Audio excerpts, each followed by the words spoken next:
So it's been over 30 years since a Canadian team last won the Stanley Cup, but that's going to be changing today. I'm going to be rebuilding every single Canadian team, and I'm going to be winning them all a Stanley Cup. And ironically, the first team we're going to be starting with is the team with the longest drought, the Toronto Maple Leafs. Honestly, that kind of seems like the most fitting start. So right off the rip here, overall wise, this isn't actually that bad of a team. You have a 95 overall Austin Matthews, 92 overall William Nylander, 92 overall Mitch Marner. On paper, this is actually a really good forward core, and they performed during the regular season. The defense certainly needs to get upgraded here. Like, this is not going to be good enough to win a Stanley Cup. And the goaltending, Samsonov, unfortunately, you're not going to be able to be the guy for us. Joseph Wall, you're probably also not going to be the guy because you don't really progress in this game that well. So we're going to be bringing in a different goaltender for the Toronto Maple Leafs. Now, the playoffs aren't technically up yet, and we might see a Canadian team win the Stanley Cup if the Edmonton Oilers are able to do that. However, I think they're in real tough against the Dallas Stars. I honestly can't see them beating Dallas if they're playing at their best. Now, when it comes to re-signing players, Max Domi, I have to bring you back. You're a stick on the ice legend, and you progressed very well in this game. Another guy I would love to bring back would be Tyler Bertuzzi, but outside of those two guys, I'm okay with letting almost everyone else walk. So with that being said, let's immediately make some moves here, and let's make some very unrealistic moves. Now, while I try to figure out what stupid move I'm going to be making, are you a part of the 66% people that aren't subbed to the channel? If you are, you should change that right now, because we're trying to hit 66k by the end of the month. So Toronto, I was gassing up how good your forward core is, so now we're going to trade one of those pieces away. John Tavares, a 4th, 5th, and Connor Timmins over to the Columbus Blue Jackets, and we're going to bring in two forwards. One of them is going to be Patrick Laine. He's going to be a great addition to the top 6, and Boone Jenner, he's going to play some good bottom 6 minutes for us. They're going to be saying no to this package, but we're going to be pretty close. So if I give you a 5th rounder, I believe that should be enough to get this deal done. They're saying no. Maybe we can find somebody else other than Connor Timmins. Like, instead of Connor Timmins, I can give you this prospect and you actually want him, so I'm going to offer that over. There we go, we got the deal done. Patrick Laine and Boone Jenner, welcome to the Toronto Maple Leafs. Now, although we didn't free up any cap space in that deal, I do think this team's in a better spot. Now, upgrading our defensive core is going to be a bit difficult, but you know what? A deal like this would be very good for us. Martin Feravari and 2 third-round picks, I'll definitely do that. They're going to be saying no, but we just have to include a 7th rounder. We're getting a really good defensive defenseman and 2 third-round picks. Those picks are going to be very useful when it comes to making future trades, but I think those are going to be the only 2 trades we make before heading into this season. Now, this is what the Leafs are going to look like. It's going to be Matthews, Nylander, Bertuzzi on the top line, then Marner, Laine, Domi on the second. The bottom 6 is pretty solid. I mean, the 4th line is a bit weak, but we can definitely work with what we have here. Defensively, the addition of Feravari is going to work out great for us. Playing on the second pairing, he's getting a +2 with McCabe. However, we are going to run the same goaltenders this season. It's going to be Samsonov and Jones. I mean, Samsonov, you're an 84 overall. Overall wise, you should be able to get us into the postseason, and we should be able to compete, but this is NHL 24 simulation. You really never know what's going to happen. So we're at the trade deadline. The team's already cooked. I don't know what happened to us. We have a very good team, 20th in the entire league. We're not even in the playoffs right now.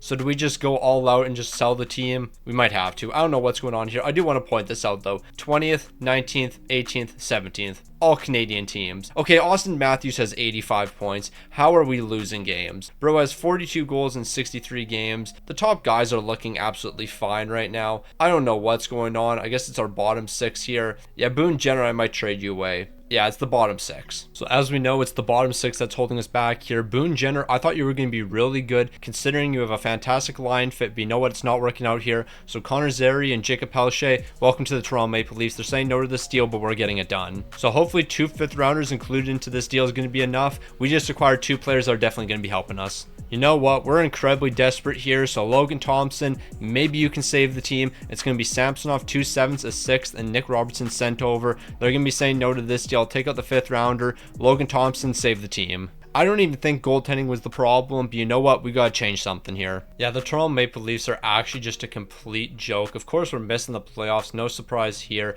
15th in the entire league, a 40, 33, and 9 record. We are better after the trade deadline. I don't even know what went wrong with this team. Offensively, it's not like we were bad. 3.3 goals per game. That's one of the best in the NHL.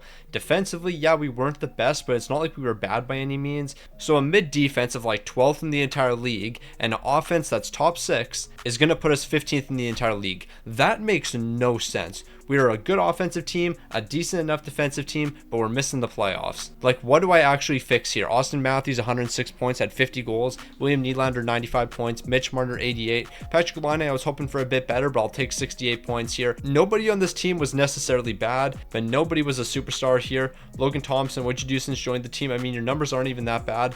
A 912 and a 280. I got nothing to say about this team. Like, we were an absolute joke. Like, seriously, Toronto, you're telling me after the moves I made, we're finishing 15th in the entire league? We are better than what we were before. Meanwhile, the Philadelphia Flyers, they're going to make the postseason. They're going to make it to the conference finals. Yeah, this is enough nonsense. Let's give a couple extensions out. But you know what? I don't even think we're going to have enough money for everyone. I take that back. It's not that I don't think we have enough money. I know we don't have enough money. So Max Domi, we're going to start with you. We're going to do 3.9 for the next 3 years. That's actually a lot better than I thought it would be. And Tyler Bertuzzi, what are you looking for? Okay, we might bring everyone back. Tyler Bertuzzi, we're going to do the same thing with you. We're going to do 3.9 for the next 6. So these were the two main guys we had to get signed here. When it comes to goaltending, we're actually good. I'm taking back absolutely everything I've said. This team's going to be all right. And then we'll cap it off with Jacob Pelche here. We're going to do 1.9 for the next 3. He's a good bottom 6 player for us. Everyone else, I'm perfectly fine with letting walk. I mean, Liljegren, I would like to bring you back. What are you looking for? I'll think about it. So I've actually circled back to Liljegren here, and this is what we're going to do. It's going to be 4.4 for the next 3 years. He still has that top 4 potential, although it's only low top 4. I think he could still reach that, especially if we're giving him top pairing minutes here. So we got 1 pick in the draft, which is the 15th overall. Seneca, I believe you have the highest potential of all the players left here. You have medium top 6 potential. You're the guy we're bringing to the team. Outside of that pick, though, we're not making any other selections. So we have $6.5 million left in cap space. All of these guys right here are going to be walking. We're not bringing anyone back. We're rebuilding the defense, and I'm going to rely on our offensive firepower. We're one of the best offensive teams, but for some reason, we just didn't see regular season success. Not really too sure why. So we've entered the offseason, and things are looking pretty solid so far, but this is where things are going to get sketchy. We have to start giving out extensions here. We're starting with Logan Thompson. We're going to do 4.2 for the next 3 years. I believe that he can be the goaltender for us. However, this is the real tough decision we have to deal with. It's going to be Mitch Marner's contract. Do I really want to give him this much money? I feel like I have to. So Marner, we're going to do 10.8 for the next 6 seasons. Pretty close to what you're getting paid right now. It's actually less than what you're getting paid, so that's going to work out for us. Matthew Nyes, I would like to lock you down to a very cheap deal. We're going to hold off on your extension. If I'm being completely honest, I'm really banking on us winning a Stanley Cup this season because I'm about to go all out. I'm going to make some ridiculous trades, and I'm going to make some very stupid ones. All right, so we got to improve the defense here, and a guy like Boquist, it might not make a lot of sense here, but he's an 86 overall. I'm going to hope he has a career season with the team. He's probably not going to be re-signing. We won't have the money for him, but if we can bring him on for this one season and win a Stanley Cup, then this deal is going to be worth it. I am really banking on this team just being incredibly good this season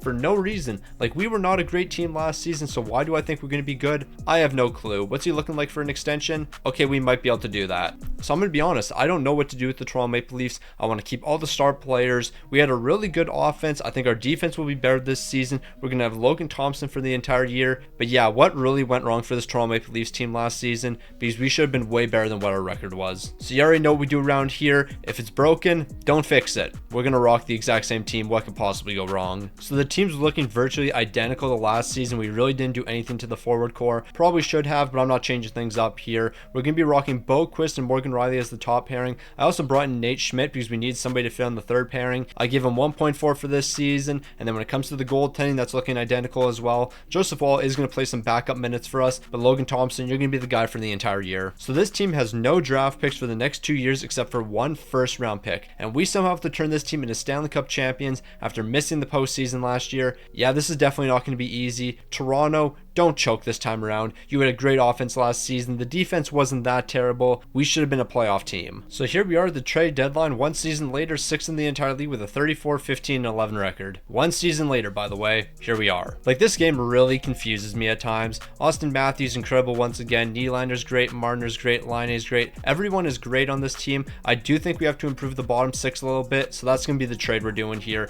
We're just going to make that a bit better. Looking at the goaltending for this team, Logan Thompson, 31 wins, 3 shouts, a 903 and a 303. These numbers right here definitely aren't going to be good enough to win a Stanley Cup, so when the playoffs do come around, I need you to step up. So clearly, we have to improve the defense for the Toronto Maple Leafs. It's just not good enough right now. With that being said, Joe Pavelski and Mackenzie McEachran, welcome to the team. Yeah, that's a deal. That's a deal indeed. Is it the right deal? Absolutely not. But you know what? It's a deal. I mean, let's be completely honest. The Toronto Maple Leafs, they're not going to be a good defensive team. We just have to outscore our problems. So to finish out the season, the Toronto Maple Leafs are one of the best teams in the entire league league. We're third with a 47, 20, and 15 record. The team's looking absolutely elite right now. The addition of Joe Pavelski was definitely the move, playing some top line minutes for us. Austin Matthews was great. William Nylander was great. Mitch Marner was great. And Joe Pavelski, what'd you do since joining the team here? You're playing some big time minutes, 25 points in 22 games. That was definitely the right pickup for us. And when it comes to the goaltending situation here, we didn't improve the defense, so I can't really expect Logan Thompson's numbers to be better, but I'll definitely take 39 wins and 3 shutouts. But it doesn't really matter what this team does in the regular season, because they do great in the regular season every year.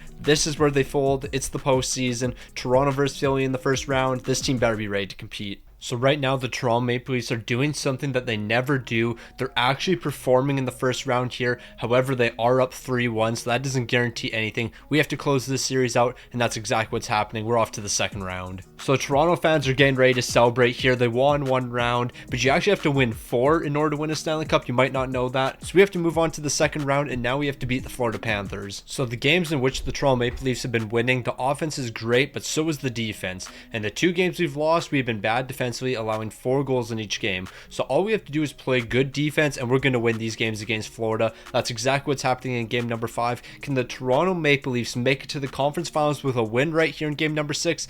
Yes, they can, but now we have the New York Rangers. Oh boy, this is going to be tough. Yeah, so you remember how I said the New York Rangers were going to be an issue for us? Yeah, this team is complete frauds. The Toronto Maple Leafs are beating them. I spoke way too soon. We're about to blow a 3-1 series lead. Do not choke in game 6. We won that one 8-2. We've now made to the Stanley Cup final, and we might be taking on a Canadian team. Let's see what happens with the Edmonton Oilers and Minnesota Wild. So we could have had ourselves an all-Canadian matchup, but Connor McDavid and the boys just couldn't do it. They're going to fall in the conference finals, so we have Toronto versus Mini. So it all comes down to this one final matchup. The Toronto Maple Leafs taking on the Minnesota Wild. We should be able to beat the Minnesota Wild. So far in this series, we've been very good offensively. The defense hasn't been the greatest though. The 2 games we lost, we are definitely allowing way too many goals. So if the defense tightens up once again, we're going to be able to win. However, that's not going to happen in game number 5. We have to tighten up in game number 6 if we want to stay alive here. Game 7, Stanley Cup on the line. It all comes down to this. Now we need to win a Stanley Cup here, because if we do, we are going to have the funniest leading score of all time. We won the Stanley Cup. We're up 4-0. We are not choking this away.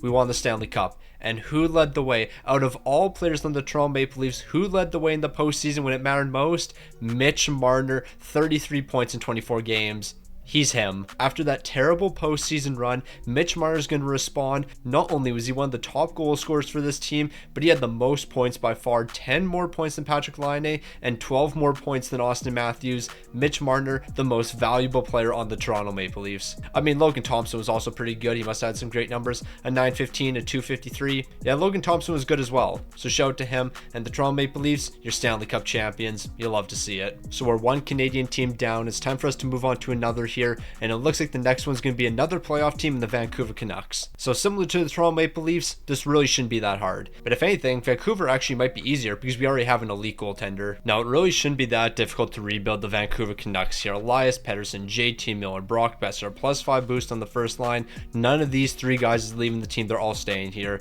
Mikheyev, Lindholm, Garland. 2 of you guys might get traded, and it might even be Elias Lindholm because man, he does not have a good line fit here. Dropped to an 85 overall. Things aren't looking that great for him. The bottom 6 is pretty decent. I don't think we're going to be touching that too much. When it comes to the defensive pairings, I actually don't even know what we're going to do here because these guys have really good line fits. If we can keep them all around for a reasonable price, I'll definitely do that. And the goaltending, we already know who we have. Thatcher Demko, that's not changing. So I think this is going to be the first trade we're doing here. It's going to be Lindholm over to the Washington Capitals. And another reason we're going to trade Lindholm is I know for a fact he's going to want like $6-7 million. If we can get Dylan Strome for the next 5 years at $5 million, that would be a great contract for us. We're not going to be getting both of these third rounders. I would like to get both of them, but I know we're not. At least give me 1 third round pick in this deal. Okay, even that's way too much. Maybe we can get a 4th or a 5th, but we're not going to be getting too much in a deal like this. So here's 1 4th rounder. Can you at least give me that? They're going to be saying it's a bit low, so I'll definitely give up a 7th in order to get a 4th. So here's Vancouver's 7th rounder for the year 2025, and just like that, Dylan Strome, welcome to the Vancouver Canucks. So if we can get this trade done, not only are we going to be incredibly good this season, we might actually be able to win in year number 1 here. Mikheyev, a 1st and 2nd rounder over to the Buffalo Sabres. Senators, you're going to give me Alex Tuch. Now, they're going to be saying no here, but I think we have some decent enough prospects that are going to make the difference. Lecker, you're 19 years old, 71 overall. You're not going to help us in this rebuild, so I'm going to be trading you away. Well, I mean, you're not going to be helping the team because you're not going to develop quick enough, and you're also still a really young player. But you know what? You'd be great for the Buffalo Sabres. You're going to help them in the long run, but Alex Tuch, he's going to help us right now. Probably could have gotten a second or third rounder back in that deal, but hey, we got the guy we need, and now we're ready to win. Alright, so this is what the team's looking like. Elias Pettersson, Brock Besser, JT Miller, Garland, Strome, Alex Tuch. I don't care who else is on this team. This top six is going to allow us to win a lot of games. When it comes to the defense, I'm not touching that. And when it comes to the goaltending, I'm not touching that whatsoever. The only thing that we really have to focus on here is giving out some extensions. Unfortunately, though, Hronek's not going to be getting an extension yet because he only wants 1 year. We need to lock you down for at least 3. So with no moves being made here, let's simulate the season. Or up to the trade deadline at least. Now, I'm very surprised I'm not seeing Vancouver in the top 7 here because we actually have a really good record, a 36, 24, and 5 record. I thought we would be a bit higher than 8th in the entire league, especially with our offense looking like this and our defense looking like this. Okay, the defense is not that good. I'm trying to gas it up way too much here. So clearly what we have to do for next season is improve the defense. That's definitely the one weakness on our team. Offensively, we're really good here. It's just that defense isn't quite good enough. When it comes to the goaltending, Demko, I know you're going to be great when the postseason comes around. I'm not too concerned. Now, when it comes to moves for this season, we have 500K in cap space. So we literally can't do anything here. So I think we just have to ride out this season with the team we have and then make moves after that. Because yeah, I don't think we're going to be bringing in a good defenseman for $1 million and then also keep him long term on this team. That's just not going to happen. Like, hear me out. Do we just take a risk on a guy like Jeff Petrie? We bring him in for the next 2 years. He's an 85 overall. That might not be the worst decision in the world here. We could get Jeff Petrie pretty cheap. I mean, Jake Wallman actually might be even better because I mean, he's on a cheap contract, $3.4 million. He'd be a great defensive defenseman. I think we're actually going to go with Jeff Petrie here, and we're just going to find a way to make this work. Okay, so this is what we're going to do. It's Tyler Myers out the door along with a 3rd and 4th rounder, and we're getting Jeff Petrie. I'm actually going to take the 4th round pick out of this deal because I don't think we're going to need to put it in. I guess we will, so it's going to be this package right here. Tyler Myers, a 3rd and 4th rounder, over to the Red Wings, and we're getting Jeff Petrie. Now we just have to pray that Jeff Petrie doesn't completely fall off a cliff here. Now the boys took a slight step back after the trade deadline. We weren't looking quite as good here. 10th in the entire league with a 44, 32, and 6 record. I think the defense was a bit better. Okay, never mind. That was actually worse after the trade deadline, so we have to improve that heading into next season. Outside of the defense, though, this team's really good. I mean, Elias Pettersson, 90 points, JT Miller, 85, Brock Besser, 83, Quinn Hughes, 75, Alex Tuch, 65 points, but he was minus 12. Okay, the second line was really bad for this team. Yeah, we have to adjust that too. Like, there's no reason these guys should have been as poor as they were, but you know what? It's just the way she goes. They're going to step it up in the postseason. We're going to see some big things, and Thatcher Demko's going to be another guy that's going to step it up in the postseason here. I don't care what your regular season numbers are. I care what you do in the postseason. We have an all-Canadian matchup in the first round. The Vancouver Canucks taking on the Calgary Flames. If we're lucky, we're going to see Edmonton in the second round, and if we're even luckier than that, we'll see the Winnipeg Jets in the conference finals. I want to see a lot of Canadian teams matching up in this playoff run. Now, I'm happy to see that in the postseason, this team's going to be stepping up when it matters most. We have a 3-1 series lead against the Calgary Flames, and we're going to close it out in a 5-game series. So moving on to the second round, no surprise, we're going to see an all-Canadian matchup. The Oilers taking on the Vancouver Canucks. However, in the upper half of the bracket, it does look like the Winnipeg Jets are going to be losing, so no matter what happens here, there's only going to be one Canadian team making it to the Western Conference Final. Now, unfortunately, it looks like reality is going to set in here for the Vancouver Canucks. We won game number 1, but we're going to be dropping 3 straight after that. Hopefully, we can stay alive in game number 5. It looks like we'll be able to. Can we win game number 6 and spark a 3-1 series comeback? It doesn't look like that's going to be happening. We're falling 5-1 in game 6. Now, considering everything that happened this season, I will consider it a bit of a win. We made it to the second round when our team should not have been this good. We have to fix the second line, and then we got to fix the defensive pairings a little bit. After we do that, we're definitely going to be competing for a Stanley Cup, no question about it. Also, shout out to the Colorado Avalanche, they're Stanley Cup champs. Now, before we get ahead of ourselves here, we do have to make sure that we're locking down Hronek, so I'm going to give him $7 million for the next 6 seasons. He's one of our most important defensemen right now. When it comes to the rest of the team, a lot of these guys are probably going to be walking. Unless they're willing to sign very reasonable contracts. Sam Lafferty, $1.9 million isn't necessarily the end of the world here. Teddy Bluger, $1.7, we could probably get that to happen. And Dakota Joshua, where are you going to be looking for? Yeah, that's just not going to happen. So Teddy Bluger, I'll keep you on the team for the next 2 years here, and we'll look at $1.6 million. And when it comes to Sam Lafferty, we're going to try to do something pretty similar here. We're going to do $1.75 for the next 2. So if I'm being completely honest, we're winning a Stanley Cup in the next couple seasons here. So prospects aren't going to have enough time to develop here. So we're going to get a future 3rd round pick from the Arizona Coyotes for this package right here. And then I'm going to send 2 6th rounders over to somebody. I don't really care who it is. It looks like it's going to be the Boston Bruins, and we're getting a 3rd rounder from them. So by trading those picks away, we're not going to make any selections in this upcoming draft. Also, I don't think I ever went through our postseason scoring, but the one thing I do want to point out, Dylan Strome was pretty good, Connor Garland was pretty good, and Alex Tuch, he was all right. I mean, they had positive plus minuses, and that's really what matters. These guys struggled during the regular season, but in the postseason, they stepped it up. Meanwhile, Thatcher Demko, I'm not going to put this on you. We just weren't ready to win yet. So we have $6.5 million to work with here, and we got to figure out who's going to be rejoining this team. Dakota Joshua, what are you looking for? I don't necessarily want to do $2.2 million. I'm just going to be completely honest. Zadorov, what are you looking for? Yeah, it's not happening. Plain and simple. I'm not giving an 83 overall, $5.5 million. Ian Cole, you're probably going to decline, so we won't bring you back. We might not bring anyone back here. We might just let everyone walk.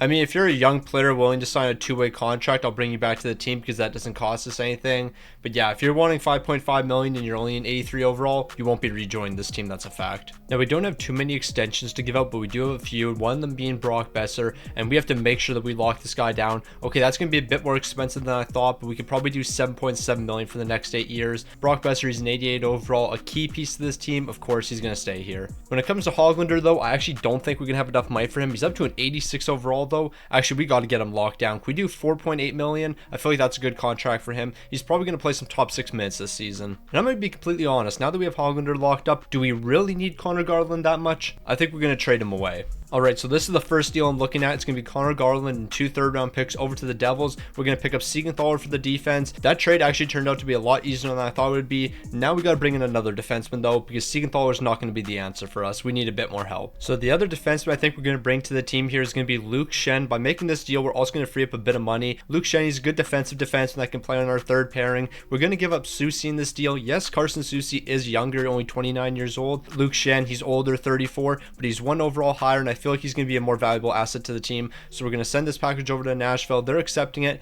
Now we have 5 of our 6 defensemen. We just need to make one more trade. So Colorado, I understand that you don't really care about getting our first round pick for the 2026 season, but I really want Samuel Girard. So I'm going to give you all of these scraps right here, and that trade's going to get completed on the first attempt here. I understand I was offering way more trade value, but since they didn't want the first round pick, I didn't think it was going to be as easy as that. So we got $6.3 million to work with. Basically what we're going to do here is just sign guys to 1-year deals for the bottom 6. So the first player we're going to give a deal to is going to be no cent here. We're going to do $2.1 million for next season. Moving on over to Kevin Labanc, we could probably get him for a pretty cheap price as well. Here's 1.7 for next season. And then Taylor Radish, I know for a fact that nobody's going to give you $2.6 million. So how does $2.3 million sound for next season? Now, similar to last season, we're going to be relying on the top guys a lot for this team. Elias Pettersson, JT Miller, Hoglander, Strome, Alex Tuch, Brock Besser. We have all these guys locked down long term, so we're going to be all right. When it comes to the bottom 6, we're looking pretty solid. A +1 boost on the 4th line, a +1 on the 3rd. And on top of getting those boosts, we actually have a lot of 80 overall players here. The lowest being a 79, but since he's getting a +1 boost, he's going to be an 80. We can definitely work with what we have here. When it comes to the defense, I'm loving what I'm seeing here. We got some great defensive defensemen. We got some guys that can score goals here, being Quinn Hughes. There's no weaknesses on our defense whatsoever. And then when it comes to the goaltending, of course, Thatcher Demko's the guy. Sheeloff's going to be the backup at 90 and an 81. I have a feeling Vancouver's going to be better than they were last season. And if they're not, then we have to make some big changes to this team. So once again, the Vancouver Canucks at the trade deadline are a massive disappointment here. 11th in the entire league. What is wrong with our team right now? Okay, offensively, we could be better. Defensively, I think we're actually one of the best teams in the league here. Okay, yeah, we're 5th in the league defensively. We're just not scoring goals, plain and simple. And I can guarantee you the reason that we're not scoring goals is our second line's probably really weak right now. Alex Tuch, Hoglander, Dylan Strome, you guys are just not performing here. We got to bring in some true superstars. Now, who is that superstar going to be? I have no clue, but Thatcher Demko, your numbers are immaculate right now. You don't have to change anything. Just keep doing what you're doing. Now, before I make any trades here, I will say we did start the season 0-5, so considering that start, we're actually in a pretty good spot still. Yeah, so maybe we won't make any trades here because, yeah, we don't have assets. Like, we just don't have anything we can really trade away. We have 2 6th-round picks and a 2nd-round pick because I'm not trading any 2027 picks away yet. That would just be absurd. But yeah, we don't really have any valuable young assets. I've traded a lot of them away, so we just have to rock with the team we have. Now, granted, we have a good team right now, 33, 23, and 6, and since that bad start, we've actually been a pretty good team, so I'm just going to rock with what we have. Back-to-back seasons not making any moves at the trade deadline, definitely the wrong decision. So to finish out the season, I had a lot of faith in the Vancouver Canucks. I thought we were going to be a good team,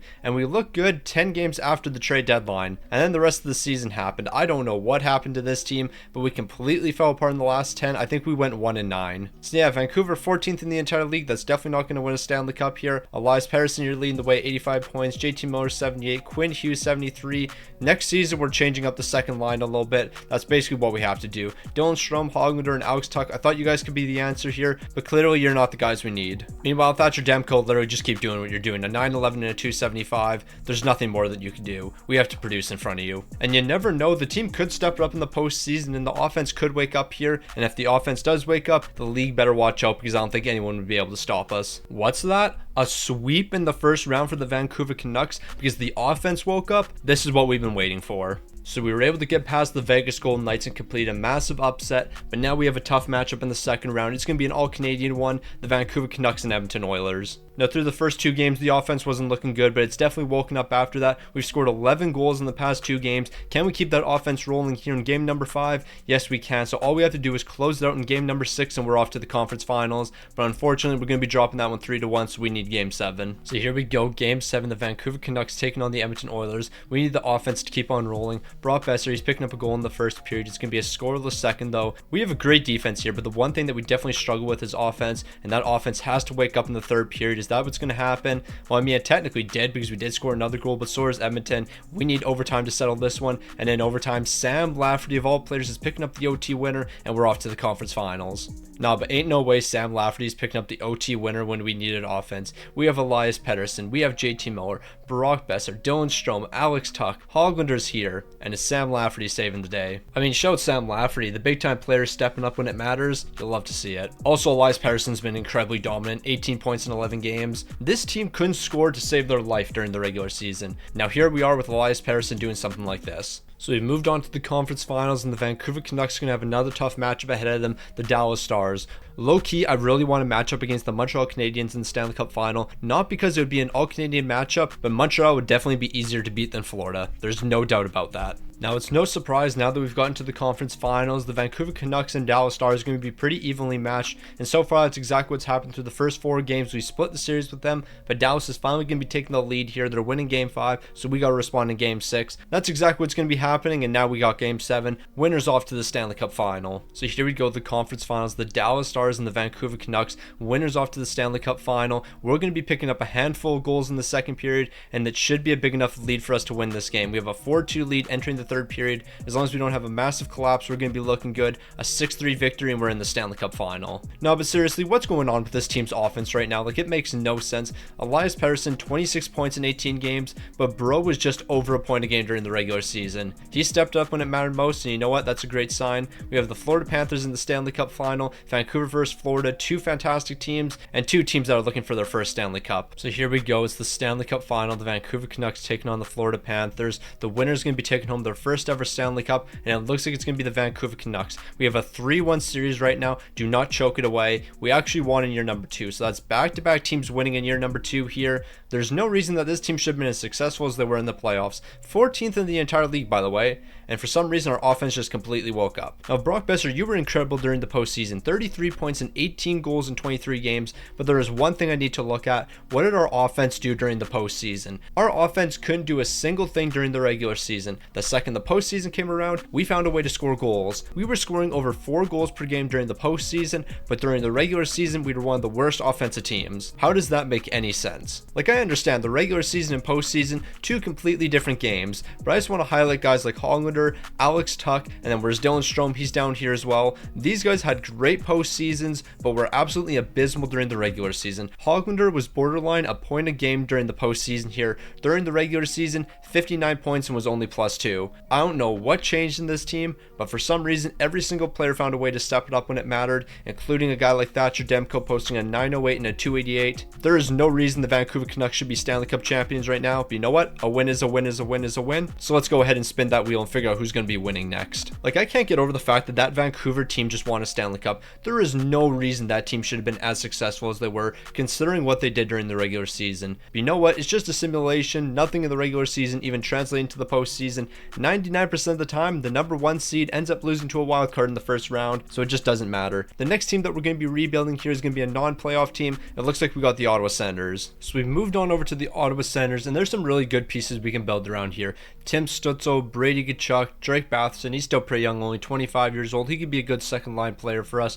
Ridley Gregg, he always seems to perform in simulations. Claude Giroux, the only question I have about you is what's your decline going to look like over the next couple of years? Ideally, we can keep you on the team here. You're a nice 87 overall, but you're 35 years old. Your trade value is going to continue to decline here. Your overall is going to continue to decline. It might make a bit more sense if we trade you sooner than later. When it comes to the defense, Chabot and Chychrun, more than likely they're going to be our number one pairing. However, they don't have good line fits here, so that's definitely going to hold us back. That third pairing is the worst here. Like, that's just not cooking in the slightest. And the goaltending, that is changing in the next 30 seconds. I'm not running a Korpisalo-Forsberg tandem. That's just not happening. Alright, so I think we're going to try a deal like this. It's going to be Korpisalo and Josh Norris over to the Chicago Blackhawks. We're going to bring in Frank Nazar. Now, the reason we're doing this is so we can get rid of these two contracts right here, freeing up $12 million in cap space for us. They're going to say no, but all we have to do is include a 7th round pick. So after including this 2025 7th round pick, this deal is going to be completed. Frank Nazar, welcome to the team. More than likely you won't play for the Senators this season. We'll have you in the AHL or something. But the most important part, we just freed up a lot of cap space, and now we can bring our goaltender in. So I already figured out who our future goaltender is going to be. That's going to be Kochetkov, an 84 overall. He's got medium elite potential, only 24 years old, but more importantly, under contract for the next 4 years at under $2 million.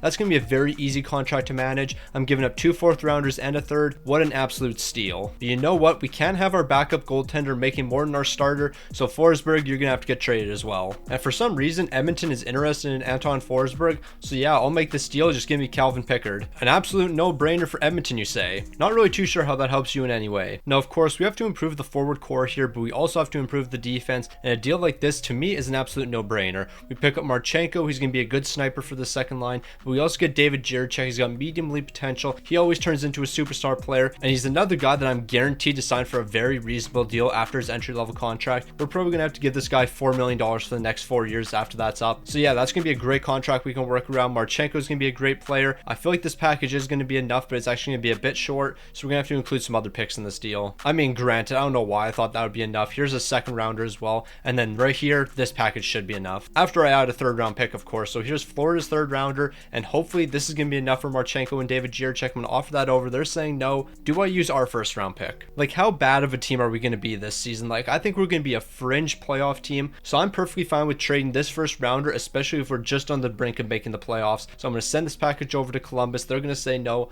I'll include a 2nd rounder, but I think this is probably the most I'm willing to offer. So give me Marchenko and Jiricek. We got that trade done. Now this team's looking a lot better. Now that we've got Marchenko, we don't really need Drake Batherson anymore, so I'm going to trade him over to the Anaheim Ducks, and we're going to bring in Mason McTavish. He's still on his entry-level contract. It's going to be a great deal. All we have to do is include a 7th rounder, but I don't think we have a 7th rounder left, so we're actually going to have to include this 6th round pick, but it doesn't matter. Mason McTavish, welcome to the team. We're clearing up even more cap space. This team's going to make some big moves next free agency. So after improving the goaltending and the defense, we have to continue to work on the bottom 6, and I think this is going to be the next trade. Tolvanen and Cartier from the Seattle Kraken for this package right here. We're getting rid of the Travis Hamonic contract. I mean, it's not that bad. It's $1.1 million, but if we can ditch it, that's going to be good for the team. I'm going to include a 4th rounder in this deal, and then hopefully that's going to be enough. They're saying no. Maybe I won't trade Hamonic. Like, what if I give you Docker instead, because Docker's actually a healthy scratch for us, so that might be enough to get this done. They're going to be saying no. I'll give you a 3rd round pick, I guess. So it turns out we don't have a 3rd round pick, so we're actually going to have to use a 2nd in this deal, but if I'm giving you a 2nd rounder, you have to give me a 3rd rounder back. So I feel like this is a pretty fair deal, so I'm going to offer it over to the Seattle Kraken. They're saying no. I'll take the 3rd rounder out. Just give me Tolvanen and give me Cartier, and we're going to be good here. Now, I think this is going to be the last trade we do before entering next season. We're acquiring Sam Steele from the Dallas Stars. He's going to play some bottom 6 minutes, and he's going to be a good playmaker for us. Now, before we do anything, we have to make sure that we give out these extensions. The first one's going to Tolvanen. We're doing 4.2 for the next 6 seasons. That might seem a bit expensive for a bottom 6 guy, but watch how he progresses. When it comes to Marchenko, of course, we have him playing some big minutes for this team, so we got to pay him accordingly. 2.7 for the next 5. And then Kubalik, I'm definitely doing this deal right here. 1.1 for the next 5 years. That's an absolute steal considering your line fit. So this is what the team's going to be looking like for year number 1. Tim Stützle, Claude Giroux, Brady Tkachuk on the top line, Mason McTavish, Ridley Gregg, and Marchenko on the second, Kubalik, Pinto, and Cartier, and it's going to be Tolvanen, Steele, and Nazar. That's a pretty good forward core. When it comes to the defense, all we really care about is the top 2 pairings here. Chabot, Jiricek, Chychrun, Sanderson. That's a great defense right there. And then when it comes to the goaltending, we got Kochetkov. He's going to continue to improve over these next couple of years. We're not going to be winning a Stanley Cup in the next 2, probably not the next 3 years, but 4 years down the line, this team's going to be looking phenomenal. As long as we can keep everyone around, of course. So we are going to simulate up to the trade deadline. If we have to be sellers, we will, but I don't want to try to rush the process with Ottawa. We have a great team here. Let's not screw it up. So the the Ottawa Senators are actually exactly where I thought they would be this season. We're not in the playoffs, but we're not one of the worst teams in the entire league. 21st with a 30-26-5 record. Plain and simple, this team is mid. We're not good defensively. We're not good offensively. We're not really good at anything, but we are a fringe playoff team right now. If we get really hot after the trade deadline, we might be able to compete. Now, Marchenko's looking great right now. Mason McTavish, I was expecting a bit more. Ridley Gregg, he's definitely struggling, but the one good thing, Ridley Gregg's going to get better. Mason McTavish is going to get better. Marchenko's going to get better. A lot of the players on this team are going to be better next season, and that's what I'm going to be relying on. So we're going to see what happens after this season. This season is not going to be the one where we judge this team. We got to see what they turn into next season after everyone develops. However, Claude Giroux, I'm not going to lie, I might trade you away here. Barring what we could pick up, your time might be ending here. So I'm thinking about doing something like this. Claude Giroux straight up for Kuzmenko. Now this might not make sense on paper, but I have a plan for the long run here. So Giroux, I am going to trade you away over to Calgary. Give me a couple picks back in this deal, maybe a third rounder or something. I don't think we're going to be able to get a third rounder, but if we can, that would be elite. So Kuzmenko in a third, they're going to be saying no. Can we just do Claude Giroux straight up for Kuzmenko?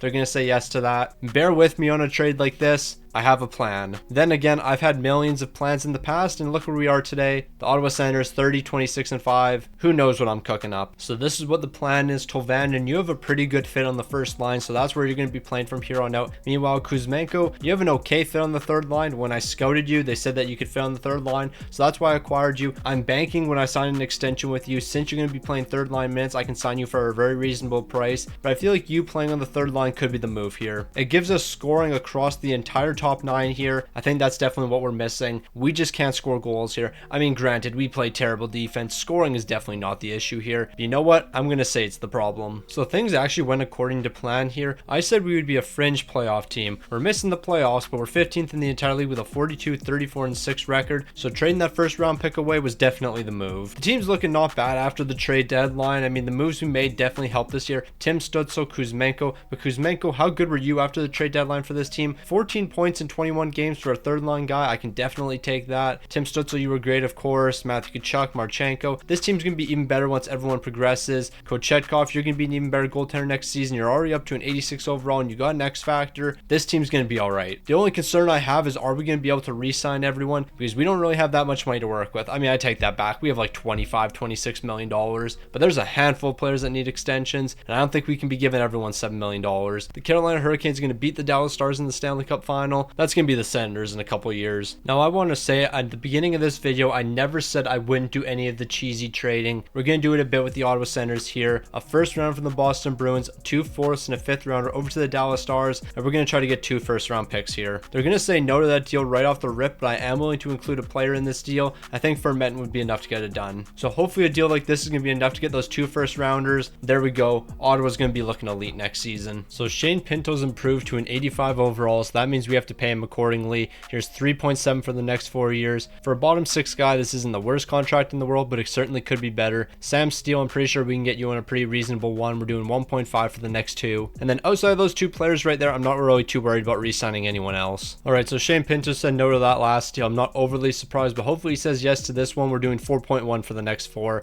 I feel like it's a pretty reasonable deal for him. Also, we're bringing back our head coach. He has great line fits with everyone here. No point screwing it up. Now, we still have tons of money to work with when it comes to extensions. Jacob Chikrin, I am going to bring you back eventually, but right now you're not willing to do a long-term deal, so we're going to hold out for you. Ridley Gregg, it's good to see you're up to an 87 overall, and I'm going to pay you accordingly here. We're going to do 5.5 for the next 6 seasons. So playing him on the second line was definitely the move. He's already got an X factor. No, this team's going to be elite. Mason McTavish, another very important piece to this team right now, so I'll give you 4.1 for the next 4. And then Ty Cartier, you continue to hold it down the bottom 6, so here's 1.7 for the next 3. Now, of course, I basically want to run the exact same team. Oh my god, we look so good. Look at the forward core here. 90, 89, 87, 87, 86, 85, 85, 85. Yeah, this team's pretty good. Let's take a look at the defense. 88, 87, 87, 87. We have basically all of these guys under contract. We're going to do okay. So we have $18 million to work with. That means we can sign some players to 1-year deals. Shane Gostisbehere on a 1-year deal, that wouldn't be the worst decision in the world, but I don't want to give you $7 million. So Brendan Dillon, how about I give you a 1-year deal and we're going to look at $5.3 million. I feel like that's a good contract contract for you, especially on a 1-year deal. When it comes to the forward core, I'm going to look at a guy like Warren Fogle, and I'm willing to do 4.9 for 1 season. And then to cap it all off, we're going to bring in Elias Lindholm on a 1-year deal. We're going to do $7 million. Now, Ottawa, with all the cap space that you have right now, you actually might be able to win a Stanley Cup this season. We just brought in 3 elite players. We already have an incredible team here. We're going to be all right. So yeah, this is the team that we're going to rock with for this season. Stützle, Brady Tkachuk, Tolvanen, Marchenko, Ridley, Gregg, Mason McTavish. Like, this team's phenomenal. Elias Lindholm and Warren Fogle playing some bottom 6 minutes for us. They're on the 4th line. We're getting a +2 boost here. The defense looks absolutely spectacular. Just look at the overalls and look at the boost and the goaltending. We got 87 overall Kochetkov. We're winning a Stanley Cup in the next 2 years. That's a guaranteed fact. Okay, I'm not going to lie. This is so incredibly annoying. We're not first in the entire league. We're not second. We're not third, but we're actually 4th in the entire league with a 42-19-3 record. This record right here at the trade deadline is 4th in the entire league. Our offense, not even one of the best in the NHL. It's 4th. When it comes to our defense, what's that in the entire NHL? It's 3rd. Does everyone know what our team looks like? 4th in the entire league. Ain't no way that just happened. Brady Tkachuk, 68 points here. Tim Stützle. You know what? I don't even want to look at the numbers. I am so upset with this team right now. We should be so much better than what we are. Also, we basically have no draft picks to work with. We can't really make any trades here. We're just going to simulate right to the end of the season. But no way that a 42-19-3 record is 4th at the trade deadline. Also thought I mentioned, we're 2nd in our division right now. A 42-19-3 record has a 2nd in our division. So the Senators had a strong finish to the season. We're 2nd in the entire league with a 55-24-3 record. But the fact that we're not first with the roster we have annoys me quite a bit. Like, we have Matthew Tkachuk, Tim Stützle, Tolvanen, and right now Tolvanen 86 overall. Kuzmenko, he's looking fantastic, an 86 overall. We have Ridley Gregg an 87. He's got 3 X factors right now. We got Marchenko an 87. We have Mason McTavish an 85. We have Elias Lindholm an 85. Warren Fogle an 85. And for some reason, this team can't finish first in the entire league. Meanwhile, Kochetkov, he's looking incredible, and Sogard, he's looking even better when it comes to the save percentages and goals against. But with everyone playing so elite on this team, we still can't be first in the entire league. But you know what? Finishing first in the entire league doesn't work out for you a majority of the time. So hopefully Ottawa being 2nd in the entire league, they can go on a run. Now, I'm not going to lie to you guys. I saw this coming from a mile away. We're down 3-1 against the Buffalo Sabres. We're probably not going to make a comeback here, but we did win game number 5, dropping game 6. We got shut out in 2 of these games right here. We had such a good offense, only to get shut out in 2 of these games. Seems about right. Before I simulate the rest of the postseason here, we do have to get out some extensions, and the first one's going to be going to Jacob Chychrun here. We're going to be looking at $5 million for the next 4 years. That's a great deal for an 87 overall. Kuzmenko, you're the next guy getting a deal here. This is going to be a bit expensive, but we can make it work. We're going to do 5.7 for the next 5. And then to cap it all off, Lindholm, I'd actually love to keep you around here, and we're going to do that at 4.6 for the next 5. So we're keeping around a majority of the team here. The only guy we're going to lose is Warren Fogle, and I can live with that. Now, after losing in the first round, who's going to make it to the Stanley Cup final? Well, we're going to see the Edmonton Oilers, and we're going to see the Toronto Maple Leafs, 2 Canadian teams. When it mattered most, Toronto's falling. Definitely could have predicted that one. Now, plain and simple, when this team had to show up, they didn't. That's all I have to say about them. Not a single player on this team stepped up when it mattered most. The goaltending, I mean, that's not going to look good. This is actually way worse than I thought. An 883 and a 369. But Kochetkov, you are up to an 87 overall. You got another X factor. Yeah, I don't know what to say about this team. Just utter disappointment. Now, as I was simulating up to the draft here, I just remembered something. We also own Dallas's first round picks. So we're going to flip those picks for first rounders next season, and we're building a super team to win a Stanley Cup. So Edmonton, you just won a Stanley Cup, so how about you give me your first round pick for next season and a 4th rounder? You're going to say no to that? How about we just swap first round picks? And then with the Toronto Maple Leafs, how about you give me your first rounder for next season? I'll give you the 28th overall and the 124th. They're going to be saying no to that, but I'll just give you a future 7 for next season and we'll call it a deal. So just like that, we're acquiring Toronto's first round pick for next season. We're going to have 4 first rounders to work with. We're going to bring in Adam Fantilli. We're bringing in Logan Cooley. We're bringing in all the good players on their entry level contract. So we have just under $8 million to work with. And Warren Fogle, we can actually give you an extension here. We can do 2.65 for the next 2 years. You've dropped to an 84 overall, but you know what? You can still fit on this team somewhere. However, he's not happy with the minutes he played last season, so he's actually going to say no to that deal. But $2.8 million, that's definitely going to make the difference for him. Do I have to give you more than what you're asking for? If that's the case, I'm not bringing you back.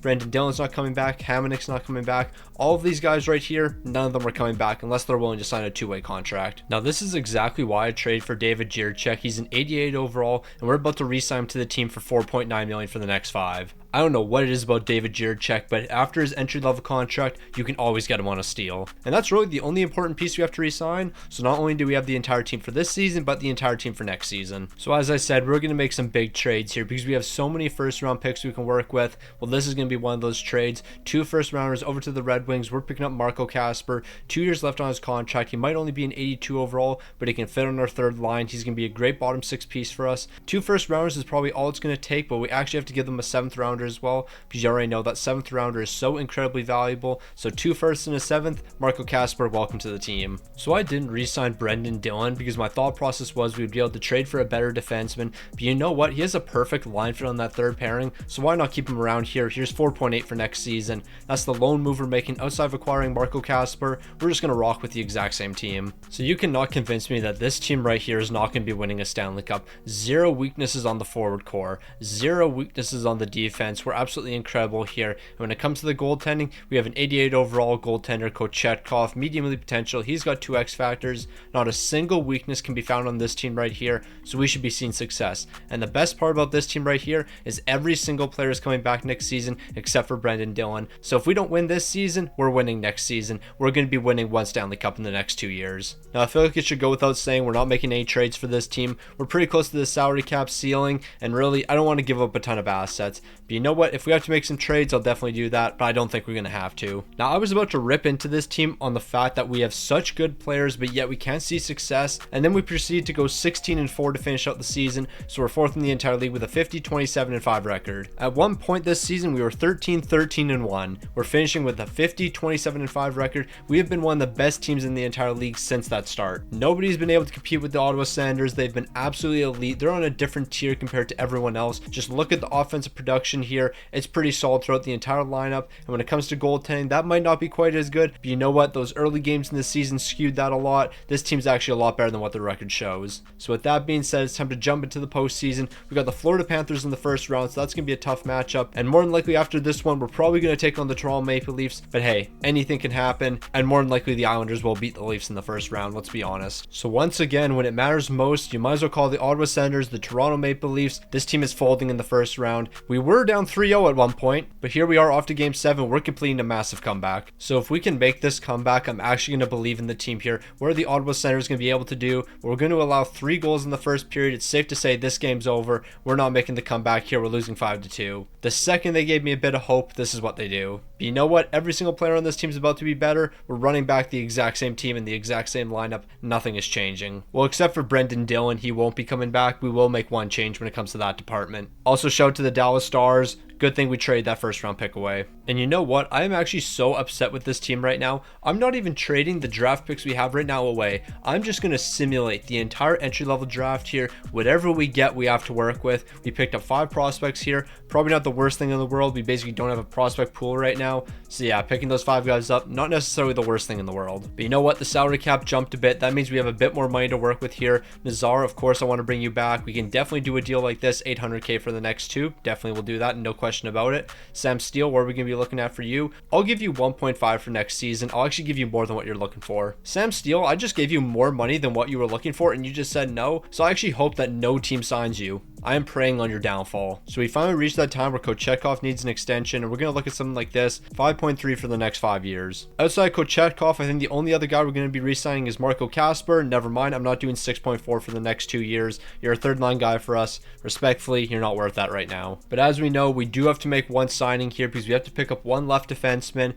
We have $8 million to work with. Who's the best available? Sean Durzi, you might be the guy for us. So it turns out we're actually not going to go with Sean Durzi here. We're going to go with Jacob Middleton, and I'm going to give him $6.7 million for next season. That's going to keep him on this team for the 1 year. That's all we need him for, because we're winning a Stanley Cup this upcoming year. There's no reason we shouldn't be. So I'm not going to spend a lot of time going over this team right here. Look at it. Tim Stützle, Brady Tkachuk, Tolvanen, Marchenko, Ridley Gregg, Mason McTavish. Just look at all the amazing talent here. There's not a top 9 better than ours. The fourth line could be a bit better, but you know what? Look at the top 9. 9. It's incredible. Look at all of our defensive pairings here. No weaknesses. Look at our goaltending. No weaknesses. This team has no weaknesses on paper. We show no weaknesses on the ice other than stepping it up in the playoffs, because that team for some reason can't do that. But you know what? Things are about to change here. We're a different team. We've been eliminated twice in the first round. Back-to-back seasons now we've been upset. Things are changing. We have a chip on our shoulder. So you know what's funny? This is going to be the year we win the Stanley Cup. Not the year we finished second in the entire league. Not the year we had 55 wins.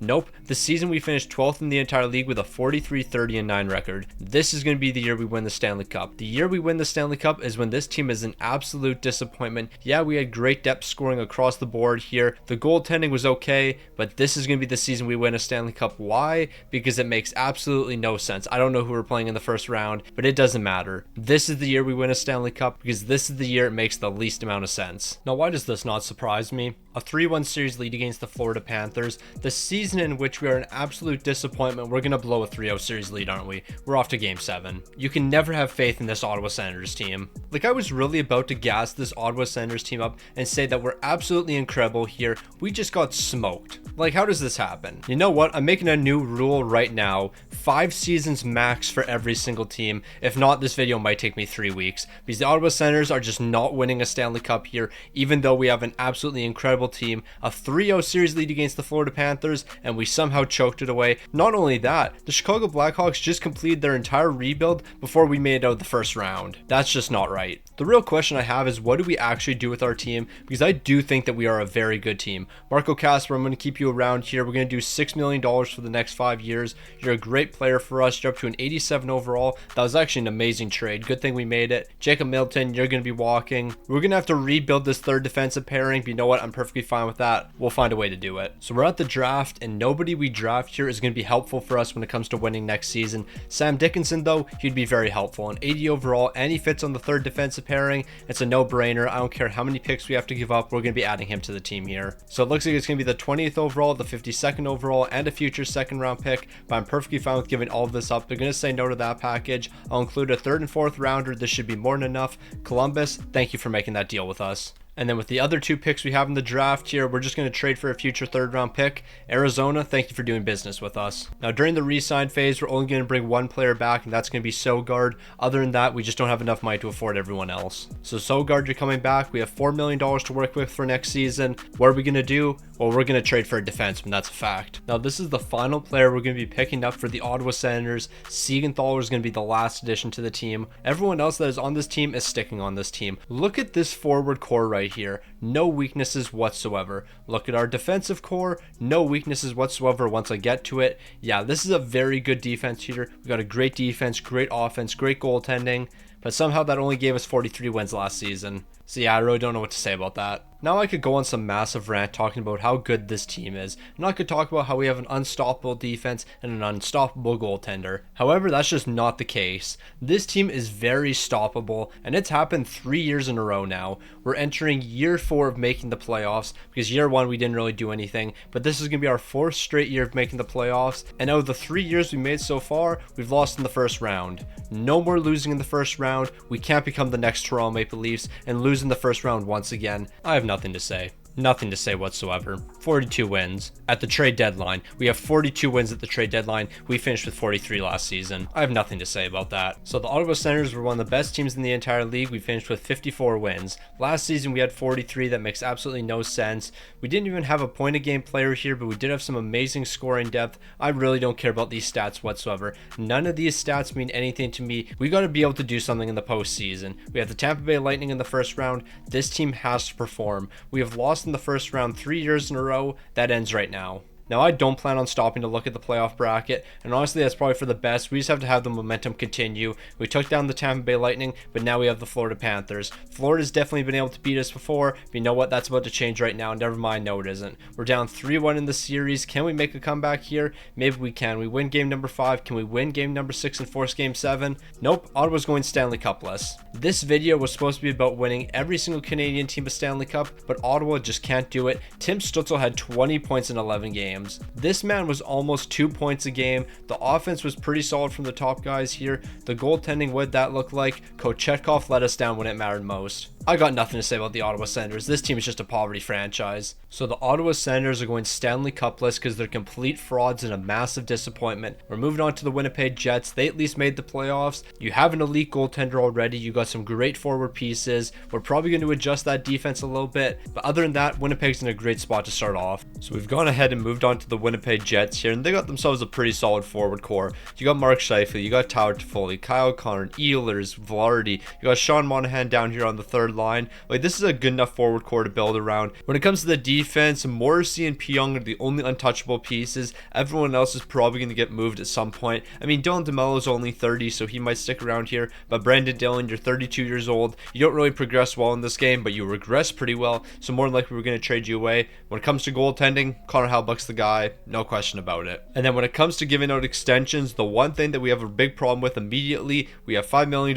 to work with. Tyler Toffoli himself wants 8.2. So more than likely, he's not going to stick around here. Sean Monahan, what are you looking for? 4.8 million. We might be able to get that to work, but even still, that's going to be a tough one. The one guy that's probably the most important to the team, though, is going to be Cole Perfetti. He's the youngest player here, 21 years old, and he's already an 84 overall. We got to make sure we lock him down. So we're going to give him 3.6 million for the next 6 seasons. Then we got to figure out what we're going to do with the rest of the team, because we basically just spent all of our money for next season. So this is going to be the first trade we're doing here, and it's going to be a massive one. Thomas Harley's going to be joining the Winnipeg Jets. We all know about Thomas Harley, 86 overall. He probably should have elite potential if I'm being completely honest, but this dude's going to be an absolute beast. We're going to give up Tyler Toffoli because we're not going to be able to re-sign him. We're also going to have to give up a prospect in this deal, but honestly, I'm perfectly fine with doing that. I did not expect Dallas to accept this deal. I thought we were going to have to give up some draft picks, but you know what? We got some draft picks back ourselves. So after acquiring Thomas Harley, Nate Schmidt, we no longer need you on the team here, but we also have to free up that money. I can't afford to pay you $6 million, so I'm going to ship you over along with a 5th round pick over to the San Jose Sharks, and we're going to bring in Zutterlund. He's going to play some bottom 6 minutes for us. They're going to be saying no to that deal, but once we add that lucrative 7th round pick, they're going to be saying yes. So just like that, we cleared up a bunch of money. Now we can bring Thomas Harley back. I'm assuming Thomas Harley's not going to be too bad, because normally defensemen, after their entry-level contract in this game, you can sign them for very reasonable prices. Yeah, we're getting an 86 overall, and he's going to keep on getting better, and we're going to be looking at about 4.5 million. So here we go, 4.5 million for the next 5 years for Thomas Harley, an absolute steal. So we're going to have to pick up Tolvanen again here, because he's basically the only sniper that can fit on the top 6. Here is every other sniper in the entire league. None of them fit on the top 6, and 90% of the time, none of them even fit on any of our lines here. So yeah, Tolvanen, you're rejoining the team once again here. And I think we're going to do a deal like this. It's just going to be Nito Niederreiter straight up for Tolvanen. And through making this deal, we're also going to free up $4 million for next season. But then again, Tolvanen's going to need a new contract, so that money's probably going to go towards him. Here's a lucrative 7th round pick as well, and I think that's going to be enough. They're actually saying no to that. Is the lucrative 7th rounder not enough? I have to give you the more lucrative 6th round pick. Honestly, Seattle's finessing here. So I acquired Tolvanen to play on the top 6 here, and he has a decent enough fit on the second line, but where does he fit on the first line? Oh, he doesn't have a fit there whatsoever. Basically, nobody we've acquired so far has a good fit on the first line. So yeah, maybe we're going to rock Ehlers there. I'm not really too sure what we're going to do. I mean, we could just do Velarde and then do something like this. I mean, this isn't the worst idea in the world. We might be rocking with lines like this. So I think we're going to do something like this. Sean Monahan, I want to lock you down long term. I want you to be on this team. So here's 4.4 million for the next 3 years. I feel like that's a fair contract for you. And then when it comes to Tolvanen, we might have to wait until the salary cap goes up, because I don't really want to give you 5.6 million right now. And we also just don't have the money for you. You know what? I think I figured out how we're going to clear up some money. We're going to trade Adam Lowry away along with a 3rd round pick. And we're going to bring in JJ Peterka. He still has 2 years left on his entry level contract. So that frees up $3 million. And then with our final move, which is going to clear up the rest of the cap space that we need, I'm going to send you over to the Washington Capitals, and we're getting a 3rd round pick. With that move right there, we clear up another $4 million, and Tolvanen will be coming back. However, I'm not signing Tolvanen yet, because I'm going to bank him. Once we get to the end of the season, I can sign him for $4 million for like 6 seasons or something. I want to make sure it's a long-term deal at a cheap price, because right now he's wanting to do $6 million for 2 years. I'm not doing that. But with that being said, this is what the team's looking like. I really like our top 9, but I think it's going to take a little bit for our 4th line to develop here. Delangelo is only a 79 overall. Morgan Barron's only a 79. They need a bit of time. When it comes to the defense, we're going to run some lines like this. It's going to be Josh Morrissey, Pionk, DeMello and Thomas Harley, Brendan Dillon and Colin Miller. That's actually a pretty good defensive core. And when you have that defensive core in front of Connor Hellebuyck, you should be able to see some success. So not only do we have a handful of draft picks remaining, but we also have a ton of cap space with this team for this season. So we're going to simulate up to the trade deadline and then make some moves accordingly. So the Jets are looking pretty decent here at the trade deadline. We're 8th in the entire league with a 35-20 20-7 record. The offense could be a bit better, but that defense is absolutely spectacular, and when push comes to shove, you need good defense in the postseason. That's exactly what we have here. Okay, I do not care about the scoring on this team. Look at the plus minuses. Everyone on this team is performing except for these guys right here on the second line.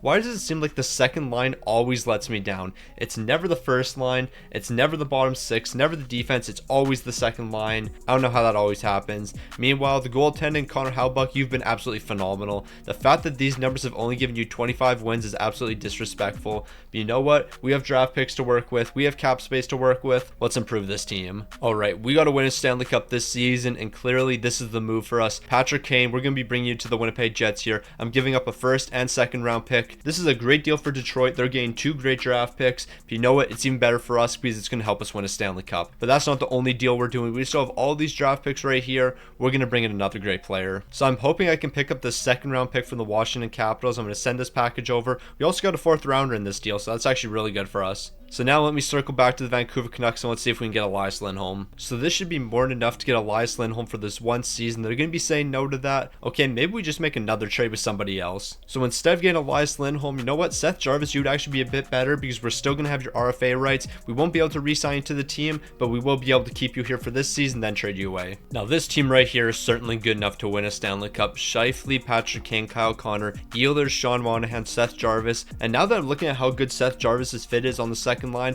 I'm actually willing to keep him for next season, and Tolvanen, you might be the guy we actually trade away here. Defensively, that's looking the exact same, but our defense isn't a problem whatsoever. Our goaltending isn't a problem, but now we're going to be scoring more goals, so we have no weaknesses. So before we get into the postseason, I did say we're keeping Seth Jarvis on the team, so here's $4.5 million for the next 3 years. And then Ty Dellandrea, you actually have been a really good player for us, so I'll give you 1.7 for the next 2. When it comes to everyone else here, though, more than likely they're going to be walking. Patrick Kane, I can guarantee you're going to be leaving the team. Dylan DeMello, Brendan Dillon, it's going to be up in the air for a lot of you guys. So with the season wrapping up, I honestly thought the Winnipeg Jets were going to close out the season a bit better than what they did. 9th in the entire league with a 45-29-8 record. The offense wasn't really much better, but the defense still amazing. 2.67. Is that the best in the entire league? It's actually second best in the entire league. Well, it's tied for second best, and with our offense looking as good as it is, I think we're going to see some success. But if we want to see some success here, I need the big time players stepping up. And Seth Jarvis, you were minus 15. That's not really a great sign, but you know what? You were plus 3 with the team. 15 points in 20 games. I can work with that. Goaltending wise, we already know that Connor Hellebuyck's going to have amazing numbers here. 34 wins, 8 shouts, and 914 to 268. But I don't really care what you can do during the regular season. I care what you can do during the playoffs, and we have the Colorado Avalanche in the first round. It's not going to be easy. Yeah, so you know how I said it wasn't going to be easy? Well, it was incredibly easy. We smoked Colorado. We allowed 4 goals in 4 games. We scored 6 goals in this one, 7 goals in this one. Yeah, this team's offense is woken up, and it's here to stay. The one thing I will never understand about this game is how you can look so mid during the regular season, but the second the playoffs start, you completely turn it up. Like, this team scored 13 goals in its first 2 games combined, and we only allowed 4 in that entire series. Explain to me how that's happening based on what our regular season numbers were. But you know what? The postseason, I guess, is just a completely different game, but we gotta get ready for our next matchup, and that's gonna feature us taking on the Dallas Stars. Yeah, so I have nothing to say. We swept the Dallas Stars, and we swept the Colorado Avalanche. We're 8-0 in the postseason so far. Our offense has been absolutely phenomenal. The defense we already knew was going to be good, but the fact that the offense is this good makes absolutely no sense. I mean, granted, look at our offense. Like, we have so many superstars here, but even still, it struggled during the regular season. Why is it looking this good now? So we've made to the conference finals, and we're yet to lose a game. And not only are we yet to lose a game, but none of the games have really been that close. We dominated the Colorado Avalanche. We dominated the Dallas Stars. Vancouver, they're not prepared for this matchup. At this point, I'm just speechless. I have really nothing to say about the Winnipeg Jets. 12-0 in the postseason. We are yet to lose a game, and we're moving into the Stanley Cup final. We were 9th in the entire league, by the way. Vancouver won 55 games this season. We swept them. We swept the Dallas Stars. We swept the Colorado Avalanche. We're in the Stanley Cup final, and we're yet to lose a game. So we are yet to lose a game in the playoffs, and now we have ourselves an all-Canadian match. The Winnipeg Jets taking on the Toronto Maple Leafs. Toronto, you're not stopping us. We are 12-0 in the postseason. We don't plan on losing games now. So I only have one question about the Winnipeg Jets right now. Are we going to go 16-0 in the postseason? It looks like we have a chance of doing so, but it's not going to be happening here. We split the series with the Toronto Maple Leafs. Can we win game number 5 here? Of course we can. 16-2 in the postseason after finishing 9th in the entire league. This makes absolutely no sense. How did this just happen? A 1-season rebuild with the Winnipeg Jets? We couldn't win with the Ottawa Senators in 5 seasons, but we went 16-2 with the Winnipeg Jets. 9th in the entire league as well. Before we do anything, I have to look at the stats of this team. What were we doing offensively? Over 4 goals per game. What were we doing defensively? Almost below 2. It was a goal differential of over 2 goals per game. We were special this season. We also only scored 7 power play goals the entire postseason. We had one of the worst power plays. Alright then. Nah, but this right here makes absolutely no sense. But look at that top line. Kane, Scheifele, Kyle Connor. I understand why we were so good in the postseason. These guys were absolutely unstoppable. Seth Jarvis, he was an amazing pickup, but nah, the fact that this team was as good as they were makes absolutely no sense to me. Connor Hellebuyck, you are the greatest goaltender of all time. Boursois, I don't even know how you picked up a win here, but you did. You're a Stanley Cup champion. Connor Hellebuyck, you're a Stanley Cup champion. Yeah, we really did that. So that's another Stanley Cup in the books, and this was a very easy one. The Winnipeg Jets. I still don't know what to say about this. It wasn't rigged. That's all I'll say. So we're down to our final 3 teams, the Calgary Flames, Edmonton Oilers, Montreal Canadiens. It looks like we're going to be rebuilding a non-playoff team in the Calgary Flames, but they didn't miss by too much. They got some decent pieces, and they made a handful of trades at the trade deadline, which allowed them to acquire a couple assets. We're going to be flipping those assets today. Now, the Calgary Flames is going to be the next team that we're rebuilding here, and I can tell you right off the rip, Jonathan Huberdeau, you will be traded. Blake Coleman, you will be traded. Backlund, you're going to be traded. Matt Chapani, you're probably going to be traded as well. When it comes to the defense, Mackenzie Weegar and Rasmus Anderson, you're the only untouchable pieces. When it comes to the goaltending, low-key, Jacob Markstrom, we actually might hold on to you. You're 33 years old. I feel like you could be a very good goaltender for the next 3 years, and of course, I plan to win a Stanley Cup pretty quick here. It's probably going to take us 3 years max, so we're going to see how quick Jacob Markstrom's decline is, but more than likely, I think he's going to be sticking on this team long term. So Blake Coleman, I have no issue with you whatsoever. You're getting paid a great contract right now. You're an 85 overall, and you're having a career season. However, I feel a guy like Jordan Kyrou is going to be a lot more valuable here. We're going to bring him on to play on the first line. He's going to be a great playmaker for us. We already have a sniper in Kuzmenko. Sharon Govich, I'm probably going to play him on the top line as well. So Blake Coleman and his second rounders off to the St. Louis Blues. Jordan Kyrou, you will be acquired here. I'm not really too sure how much it's going to take. Hopefully a third rounder can make the difference. I'm going to send that over. They're still saying no. What else could you possibly want? So this is probably the most I'm willing to do. Blake Coleman, a second and 2 third rounders for Jordan Kyrou. I don't want to offer too much more than this. I'm actually willing to do more. I don't know what I was yapping about. Here's a 4th round pick as well. Hopefully this is going to be enough for Jordan Kyrou. They're still going to be saying no here. I think we might walk away from this trade. You know what? We're not walking away. I refuse to walk away from the St. Louis Blues here. We are going to get a deal done. So what we're going to do is Blake Coleman, Vancouver's 1st round pick, a 2nd rounder from the Dallas Stars, and a 3rd rounder from the Vegas Golden Knights. And this should be more than enough to get Jordan Kyrou. Okay, a 4th rounder is actually the most I'm willing to do. If they don't accept this package right here, we're not bringing Jordan Kyrou to the team. But you know what? It looks like we will be. Did I give up way too much in that deal? Absolutely. But you know what? We got the guy we wanted. So Jonathan Huberdeau, I don't want to pay the contract you're on right now. $10.5 million for the next 8 years. That's definitely not going to work considering you're only an 85 overall. So I'm going to ship you over to the Seattle Kraken along with Coronado and 2 third round picks. We're picking up Bjorkstrand. He's going to be a great sniper for us. But we're also going to be picking up Will Borgen. He's going to be a good defensive defenseman. He's going to help the defense here because clearly the defense on this team needs a lot of help. Okay, I'm going to let you guys know right now. I'm about to make the stupidest trade imaginable. We just got rid of Jonathan Huberdeau's contract. Now we're going to acquire Johnny Gaudreau. We're bringing him back to the Calgary Flames.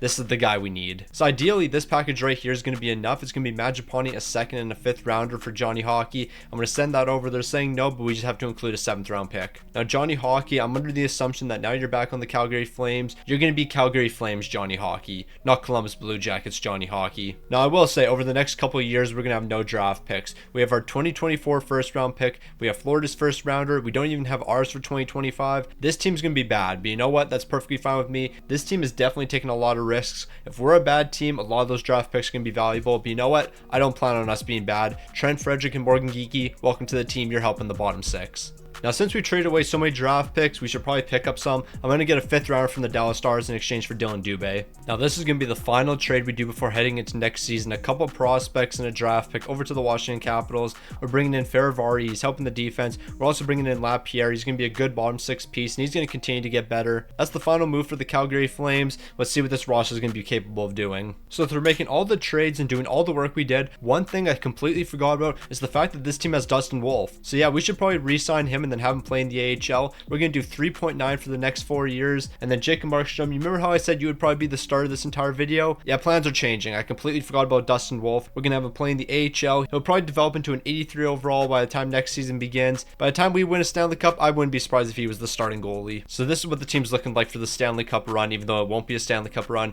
Sharangovich, Kuzmenko, Jordan Kyrou, Bjorkstrand, Kadri, Johnny Hockey. The bottom six isn't looking too bad. The defense is looking very nice with the additions we have to our second pairing here. That's definitely going to be helping a lot. When it comes to in between the pipes, of course, Jacob Markstrom's going to be the guy this season. But you know what? Dustin Wolf's going to be taking over sooner than later. Now, before I went over our lineup, I said this was our Stanley Cup team. We are probably not making the playoffs. That's the reason I didn't trade our first round pick away. More than likely, it's going to have a lot of value. But you know what? Best case scenario, we win in year number 1 again. So the Calgary Flames are kind of performing how I expected. A 30, 28, and 4 record, 24th in the entire league here. The defense is abysmal, but I think we kind of knew that coming into this season. Like, we were not expected to do big things here. Johnny Hockey, I mean, you're not having a bad season. You got 56 points. Kadri, 51 points. Jordan Kyrou, I was hoping for a bit more. But you know what? You and Kuzmenko, along with Sharangovich, are going to get better heading into next season. Bjorkstrand, you're playing some good second line minutes, but I am expecting a bit more from you. When it comes to the goaltending for this team, Jacob Markstrom, not a great season from you. But you know what? I don't think you're the long-term answer. At the beginning of this season, I thought you were. But you know what? I've changed my mind on that. Dustin Wolf's definitely the guy for the future. So now that we know how good of a team we actually are we going to ditch some players here? Probably not. I kind of like a lot of the guys that we acquired. I don't really want to be sellers here. We're just going to stay put here. We're not making any trades. We're not selling anyone off. We're just going to get ready for next season and ideally get a pretty good draft pick. So when the season came to an end here, we're going to see the Calgary Flames finishing 25th with a 37, 40, and 5 record. Not really surprising that we struggled, but the one thing I am a bit surprised about is the fact that our offense was as bad as it was. Like, I knew our defense was going to be bad, but our offense below 3 goals per game, that's a bit of a surprise to me. Like, we made some nice additions to our forward core here, but Johnny Hockey, you finished with 69 points and you're playing some big minutes for us. Jordan Kyrou only 67. I kind of understand why this team struggled now. And then when it comes to the goaltending numbers, we're just going to ignore these for Jacob Markstrom. This wasn't a good season for us. But the one thing I am happy about is I know this team is going to be better next season. A lot of guys are going to progress. The Minnesota Wild are winning the Stanley Cup, taking down the Carolina Hurricanes. So we did some cheesy trades with the Ottawa Senators, but you know what? I'm going to bring them back with the Calgary Flames. The 5th overall and a future 6th rounder over to the Winnipeg Jets, and we're getting 2 future first round picks. So when it comes to players we have to give extensions to, I think Jacob Pelche might be the only guy. We're giving him a 2-way contract just for this one season. We'll see what he develops into after that. When it comes to everyone else here, unless it's a 2-way contract, you're not rejoining the team. And all these guys that have AHL potential, I can tell you right now, I'm not re-signing you. Now, before we do anything in free agency, we do have to make sure that we lock down the important players here. Sharangovich, I want to do a long-term deal, so we won't be signing you yet. I'm not doing only 1 year. Trent Frederick, you're actually a pretty good bottom 6 player, so here's 2.7 for the next 4. Morgan Geekie, I'd like to do something similar to that, and we're actually going to do the exact same thing, 2.7 for the next 4. Borgren, you're a great defensive defenseman. If we can lock you down to a reasonable deal, I'll definitely do that. So we're going to do $3 million for the next 3 years. And then with Connor Zary, I want to get you locked down semi-long term as well. We're doing 1.7 for the next 4. But we're actually not done there because Lapierre, you actually need an extension as well. And we're going to do 4 years at just over $1 million. So those extensions aren't breaking the bank and we still have $10 million to work with. Let's make some moves. So Max Domi, I'd love to bring to this team, not only because you're a stick on the ice legend, but that's actually the only reason I want to bring you onto the team. Here's $3.2 million for the next 2. But now that we made that signing, let's make a couple trades here because we have a handful of draft picks to work with. And we have some valuable draft picks to work with. Like, look at those first rounders we got from the Winnipeg Jets. Those have some value and we're going to capitalize on that value. So Quinton Byfield, currently you can fill in all forward lines. So if I have to go with the first and second rounder to get you, I'll definitely do that. They're going to be saying no to this deal. But if we're bringing Quinton Byfield to the team, we are going to have to trade somebody away.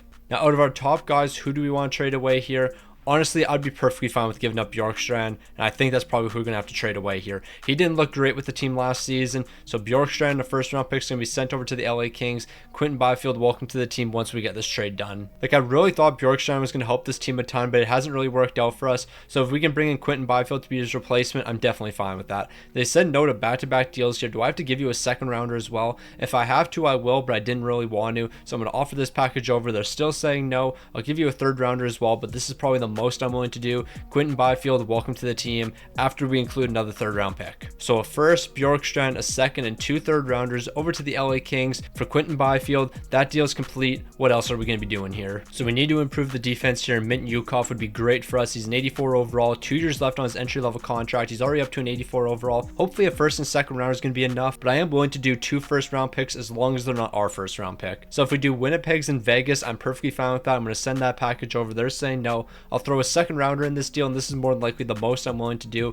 but we all know that's a lie. I'll include more if I have to, and it looks like that's going to happen here. So here's a 4th and 5th rounder as well for Mintyukov. They're going to be saying no to that. Do we do 3 first-round picks? Now, I feel like 3 first rounders would be very OD here. But you know what would be even more OD? 3 first rounders and a second for Mintyukov. This was a very stupid trade, but it's going to work out for this team. Okay, so I just completed a deal with the Philadelphia Flyers, and I just offered it over as a joke because I'm like, there is no way they say yes to that. I gave up Calgary's first round pick, a 4th, 5th, 6th, and 7th, I think, and we got Jamie Drysdale. So yeah, that's pretty good. So we're going to do one more free agent signing before we get into this season, and we're going to be giving Warren Foegele an absolute bag, $5 million for 1 year. He's up to an 85 overall. That's probably where he's worth at an 85. Most of the time, he never actually performs. But you know what? This is going to be the season that Warren Foegele steps it up. Yeah, so I'm not going to lie. This season might be an absolute bust for one reason in particular. So over the offseason, it doesn't really look like a lot of players got better here. But you know what? With a new coach, the team's just looking better in general. +5 boost on the first line, +3, +1, +1.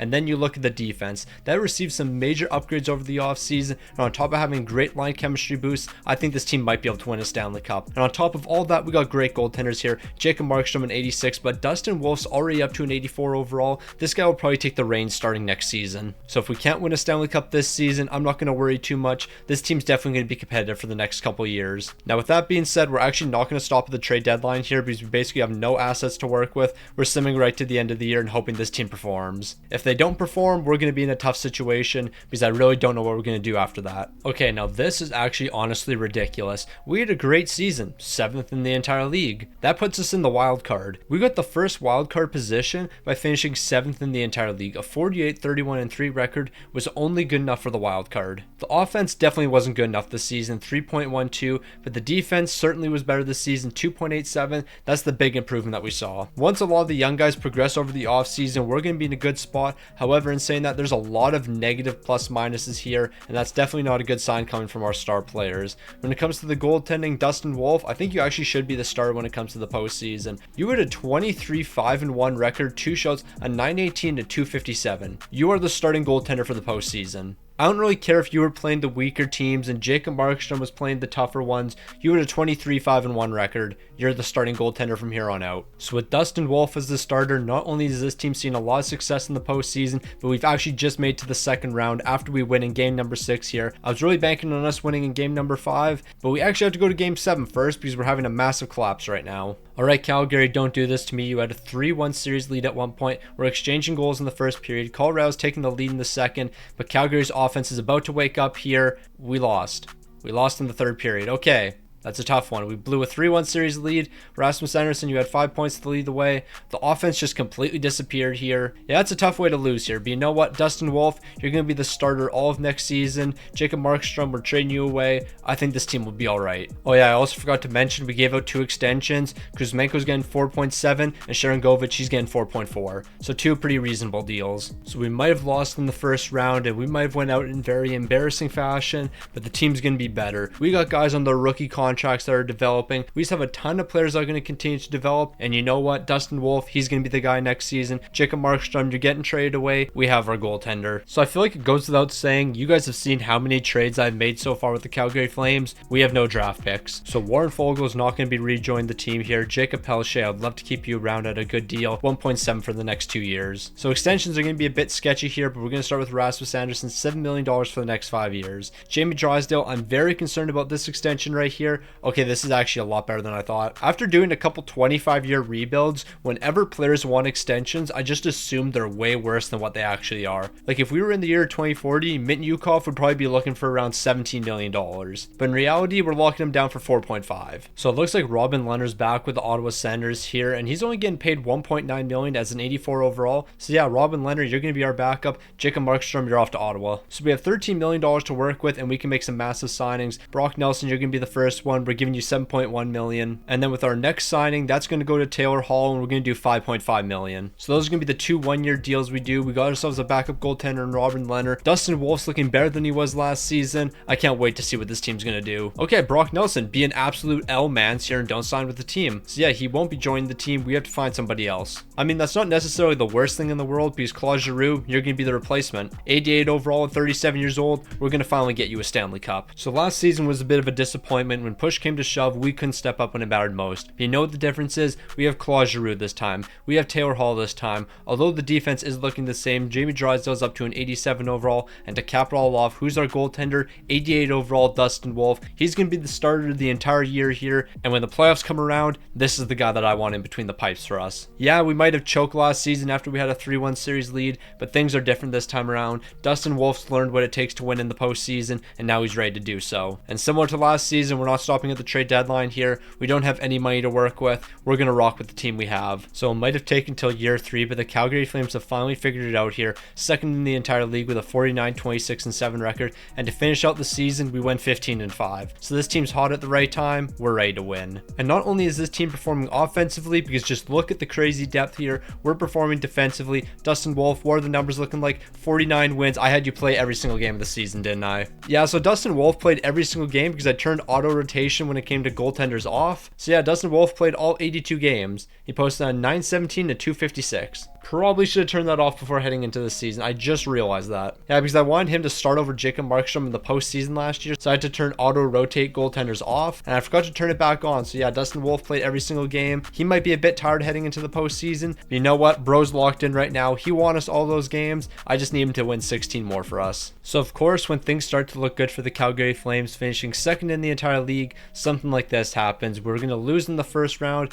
Maybe not. If we can complete a 3-1 series comeback, that would be huge for us. We blew a 3-1 series last season, but this team now knows how to come back from a 3-1 series deficit. We're off to game 7. So we've been on both sides of a 3-1 series. We were leading one time and blew a 3-1 series lead, but we're coming back from one right now. Unfortunately, it doesn't look like things are looking good for us. We're heading into the third period and we're yet to score a goal. It's time for the offense to wake up here. Johnny Gaudreau, he's going to be picking up the lone goal for us. We need overtime to settle this one. The next goal is going to be deciding who goes to the second round here, and it looks like it's going to be the Calgary Flames, a massive OT winner. We just completed the 3-1 series comeback. We're ready to win. So we've completed that 3-1 series comeback against the Colorado Avalanche, and now we're moving on to the second round. We got ourselves an all-Canadian matchup. I was hoping for the Battle of Alberta, but I'll take Calgary versus Vancouver. So I don't know what it is with the Calgary Flames during this postseason run, but we always like to put ourselves in a deficit. We started the series off by losing the first 2 games, and then we immediately have to fight back. We've won the next 2. Can we make it 3 straight wins here? Of course we can't, because why would we ever put ourselves up in the series? We got to win game 6 to stay alive here, and that's exactly what's happening. We're off to game 7. Game 7 elimination. Calgary, you gotta stop doing this to yourself. Plain and simple, we are not going to win a Stanley Cup this season if you continue to put yourself down in the series. We're down 2-0 in period number 1. Why am I not surprised? We're not making this comeback. We lost. Okay. Yeah, so that happened.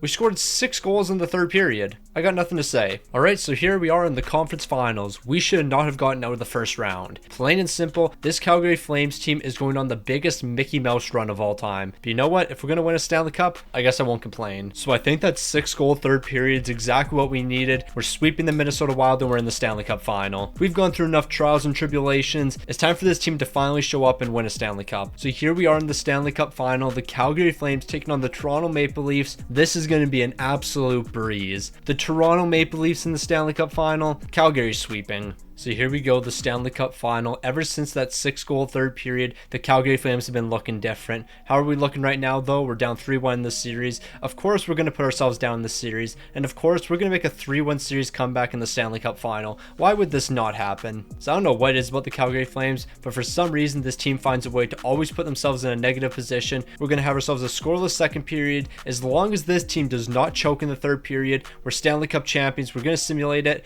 Dustin Wolf's picking up a shutout. The Calgary Flames Stanley Cup champions taking down the Toronto Maple Leafs. Another 3-1 series comeback. No, but in all seriousness, what is it about the Calgary Flames where they constantly put themselves in bad situations and then find a way to get through it? Nazem Kadri, he's going to lead the way here, 24 points. Kuzmenko was great. Kyrou was great. Everyone on this team was great. And when it comes to the goaltending, that was absolutely phenomenal. Dustin Wolf had a 923, but only a 262. How does that even work out? You know what? We're not going to worry about it. The Calgary Flames are Stanley Cup champions. Let's spin that wheel again. We're down to our final 2 teams. So we're down to our final 2 teams, the Edmonton Oilers and Montreal Canadiens. And and it looks like we're going to be moving on to a non-playoff team, the Montreal Canadiens, and then the final team we see is going to be the Edmonton Oilers, and honestly, that's the most fitting. They're the only Canadian team left in the playoffs right now. So we moved on to our second last team, and that's going to be the Montreal Canadiens. Nick Suzuki, Slafkovsky, Cole Caulfield, you're the only untouchable pieces. Now I want to say Kirby Dach's going to be untouchable. Yes, he is. Look at that line chemistry. Kirby Dach's here to stay. Brendan Gallagher, on the other hand, yeah, I'm going to be trading you pretty quick here. When it comes to the defense, Michael Matheson, I might trade you away just because you have such high trade value. It's actually a bit ridiculous, I'm not going to lie. But hey, you're 29 years old, you got elite potential, you're an 87 overall. We might keep you around. Who really knows what's going to happen here? You have 3 years left on your contract, $5 million. Actually, you know what? We're keeping Michael Matheson around here. Lane Hudson, we might trade you away here unless we can find a spot for you on the second pairing. I don't think we're going to be able to because Kane Gooley, he's got a great fit there. We're going to be trading a lot of really young players that have high trade value, and we're going to be bringing in some really good players. So the very first thing we're going to try to do here is trade Brendan Gallagher, and ideally we can just trade him away and get a 7th round pick. But yeah, more than likely we're going to have to give up assets to get rid of his contract and get rid of Josh Anderson's contract. So ideally something like this will get accepted by the Anaheim Ducks. It's going to be Josh Anderson and a 6th round pick. I don't think the 6th round pick is going to be enough. Okay, yeah, we just cleared up $5.5 million. And then Brendan Gallagher, maybe we can just trade you for an AHL player straight up 1-for-1 here. They're going to be saying no. I think a 7th rounder actually might be enough. We had to use a 6th rounder in the last deal, but you know what? I think a 7th rounder could be enough. So I'm going to offer this over to the Arizona Coyotes. Cheering in the streets because you got Brendan Gallagher's contract, go right ahead. So I said we were going to be trading away a lot of the good young players. That's going to include David Reinbacher. Him and a 5th round pick is going to be sent over to the Minnesota Wild, and we're bringing in Brock Faber. He's going to play some top pairing minutes for us. He's going to be a great defenseman. I don't think it's going to take too much more than this right here though. I honestly thought 1 5th rounder was going to be enough. How about we do 2 5th rounders, and there we go. Brock Faber, welcome to the team. But you know what, Reinbacher, you're not the only young defenseman we're trading away here because unfortunately Lane Hudson, you just don't have a good fit on this team, so we're going to ship you out as well. So Lane Hudson, I told you that your time was up in Montreal already. We're going to be trading you away. We're bringing in Adam Larson and Jared McCann. Larson, he's going to be great for the second pairing defense, and Jared McCann, he's going to be great for the top 6 here. I'm really surprised that they're saying no to this deal, but you know what? We're going to find a way to get it done. Here's a 3rd round pick as well. That should be more than enough. I'm very surprised they're saying no here. I'll give you another 3rd rounder. Is 2 3rd rounders and a 4th way too much to offer here? Absolutely. But you know what? We're getting the 2 players that we want. So I think we have to bring a bit more goal scoring onto this team. So Owen Tippett, you're going to be the perfect player for us. You're a great sniper that's going to fit on the second line. Kirby Dach, Slafkovsky, and Owen Tippett, that's destined for success. But you know what? I don't think we actually have to give up that 3rd round pick. A 6th rounder might actually be enough to get that deal done, and it looks like it will be. So Barron and a 6th round pick just got traded, but we just brought in Owen Tippett. So this team actually needs a lot of help. Like the bottom 6 is abysmal, the defense is looking weak, and so is the goaltending. But you know who could solve that problem? Aiden Hill. So we're going to be acquiring him from the Vegas Golden Knights, an 86 overall goaltender. He's been able to win a Stanley Cup once. Hopefully he can do it again. Now I'm actually a little disappointed in myself because I'm making another deal with the Vegas Golden Knights. We could have just done this as one simple trade, but no, I got to do it the hard way. Nick Hague, you're also going to be coming to the team here because we need some more help defensively. And I feel like it's not going to cost us more than 2 3rd rounders. I'll throw Joe Harris in this deal, and I think that's going to be enough to get this done. Is it Joe Harris? I'm assuming it's Joe Harris. It might not be. I think it's Jordan actually. Joe Harris is an NBA player. That was Jordan Harris I traded away. I couldn't tell you who I just traded. And then to cap off all of our moves here, but it probably isn't capping off all of our moves. We're probably going to do another one after this. JJ Moser, we're bringing you in from the Arizona Coyotes. Why did I give up 2 2nd round picks in that deal? I couldn't tell you. I'm not cooking right now. That was such a stupid trade. So we're going to keep on making moves here. And Jake DeBrusk, I think you could be a pretty solid guy for our bottom 6 here. You're an 83 overall, but you have a good fit on our 3rd line, and we're actually desperately missing a sniper there. So Dvorak, Jack Guy, and 2 7th round picks are going to be sent over to Boston. We got finessed in that deal, but I mean, we just gave up 7th round picks. I'm okay with that. And we're still not done with the deals yet because Wyatt Johnston, you're now going to be joining the Montreal Canadiens. They're going to be saying no to this package right here, but you know what? We got a 7th round pick we can work with. We don't have too many picks left, but you know what? We've brought in a ton of great players, and I think this might be the last trade. So the goal has now gone from slightly competing this season to winning a Stanley Cup. A prospect and a 2nd round pick is going to be sent over to the Buffalo Sabres, but I'm getting some draft picks back here, preferably 2 3rd round picks for 2025. It's not going to be 2 3rd round picks. We'll get a 3rd and a 4th in this deal. I'm going to send this package over. They're accepting immediately. JJ Peterka, welcome to the team. So here's what the team's going to be looking like. Nick Suzuki, Jared McCann, Cole Caulfield, Owen Tippett, Kirby Dach, Slafkovsky. The bottom 6 looking absolutely fantastic. The defense has no weaknesses whatsoever, and the goaltending, we got Aiden Hill here. He can be the starter for us. He can win us a Stanley Cup. Montreal's going to be winning a Stanley Cup quicker than we think. That's a fact. Before we get ahead of ourselves here, JJ Moser, we got to make sure that we keep you on the team here, but I'm not sure if I want to give you $4 million for the next 4 years. We're actually going to hold off on that. Jake DeBrusk, where are you looking for? We're going to hold off on that as well. we'll sign you guys during the re-sign phase, and hopefully you're asking for less around then. But you know what? We have everyone under contract. Let's just lock these guys down. JJ Moser will do 3.8 for the next 4 years. And then same with Jake DeBrusk, we'll do 3.8 for the next 3. Those contracts really aren't that bad, and I feel like they're going to age pretty well for us. So Montreal, considering what you were looking like at the beginning of the season, I'll definitely take us sitting in a wildcard spot, 10th in the entire league with a 34-22-7 record. And the best part about this team right here, they're going to keep on getting better. Yeah, the offense might not be there yet, and the defense, it might not be there yet, but it'll be better next season, and then it'll be better the season after that. We just have to play the waiting game with this team. We're not making any trades here. Cole Caulfield, he's got 61 points. Nick Suzuki's got 58. Jaron McCann's got 52. Like, the team is performing here. We just can't rush the process. Once again, I do want to mention this. The second line, absolutely abysmal. If the second line performs, we'll win a Stanley Cup. But 99% of the time, the second line always falls apart. They're bad during the regular season, but they always seem to be good during the playoffs. So yeah, if we can squeak into the playoffs here and the second line can perform, then we'll be all right. But you know what? We're not rushing the process. Let's just simulate the rest of the season. So I don't know how Montreal did it, but somehow this team made the playoffs here. It makes absolutely no sense. 12th in the entire league, like we were the second wildcard spot, a 42-31-9 record. We should not be here, if we're being completely honest. The Montreal Canadiens are not ready to compete. Cole Caulfield, 82 points. Like, the scoring is going to be good here. We're going to ignore the second line. They were abysmal. The bottom 6 really wasn't that great either. Defensively, we weren't the best team in the world. We weren't really good at anything. So you know what we get for being mid at everything? The Boston Bruins in the first round, they won 57 games. We're going to sweep them, aren't we? Now, it's not a sweep, but we did take the first 2 games away from the Boston Bruins, but they're waking up here, so I wouldn't be overly surprised if they won the next 4. Like, Boston won 57 games. They're clearly a really good team. They're beating us in game 6, 7-5. Montreal got my hopes up after games 1 and 2, but you know what? Reality's setting for the next 4. Now, this team didn't disappoint me in the slightest. The fact that we took 2 games away from the Boston Bruins, that just shows we can compete with the best in the league. Aiden Hill, you might have struggled during the postseason, but you know what? We weren't a great team in front of you, so I can't expect too much from you. So it's good to know that the simulation was just broken this season, and that's why the Montreal Canadiens didn't do better. The Toronto Maple Leafs beat the Boston Bruins and won the Stanley Cup. Like, that's ever gonna happen. Yeah, so I just realized something. We have Winnipeg's first round pick, and it turns out Winnipeg sucked this season, so we have the 5th overall. Yeah, that works out. I was really about to just simulate through the draft because I completely forgot we had picks here. Is there a franchise potential player in the draft? Ideally there is. It doesn't look like it. But Tiga Ginla, he's probably going to be the 5th selection. So you know what? I'm perfectly fine with having the 5th selection. However, the guy San Jose drafted, I actually really want on our team just because he helps us immediately. He's an 80 overall at 18 years old. So I'll trade the 5th overall pick for him. I think it's probably going to cost us more than the 5th overall pick, but I'm just going to offer this 1 for 1.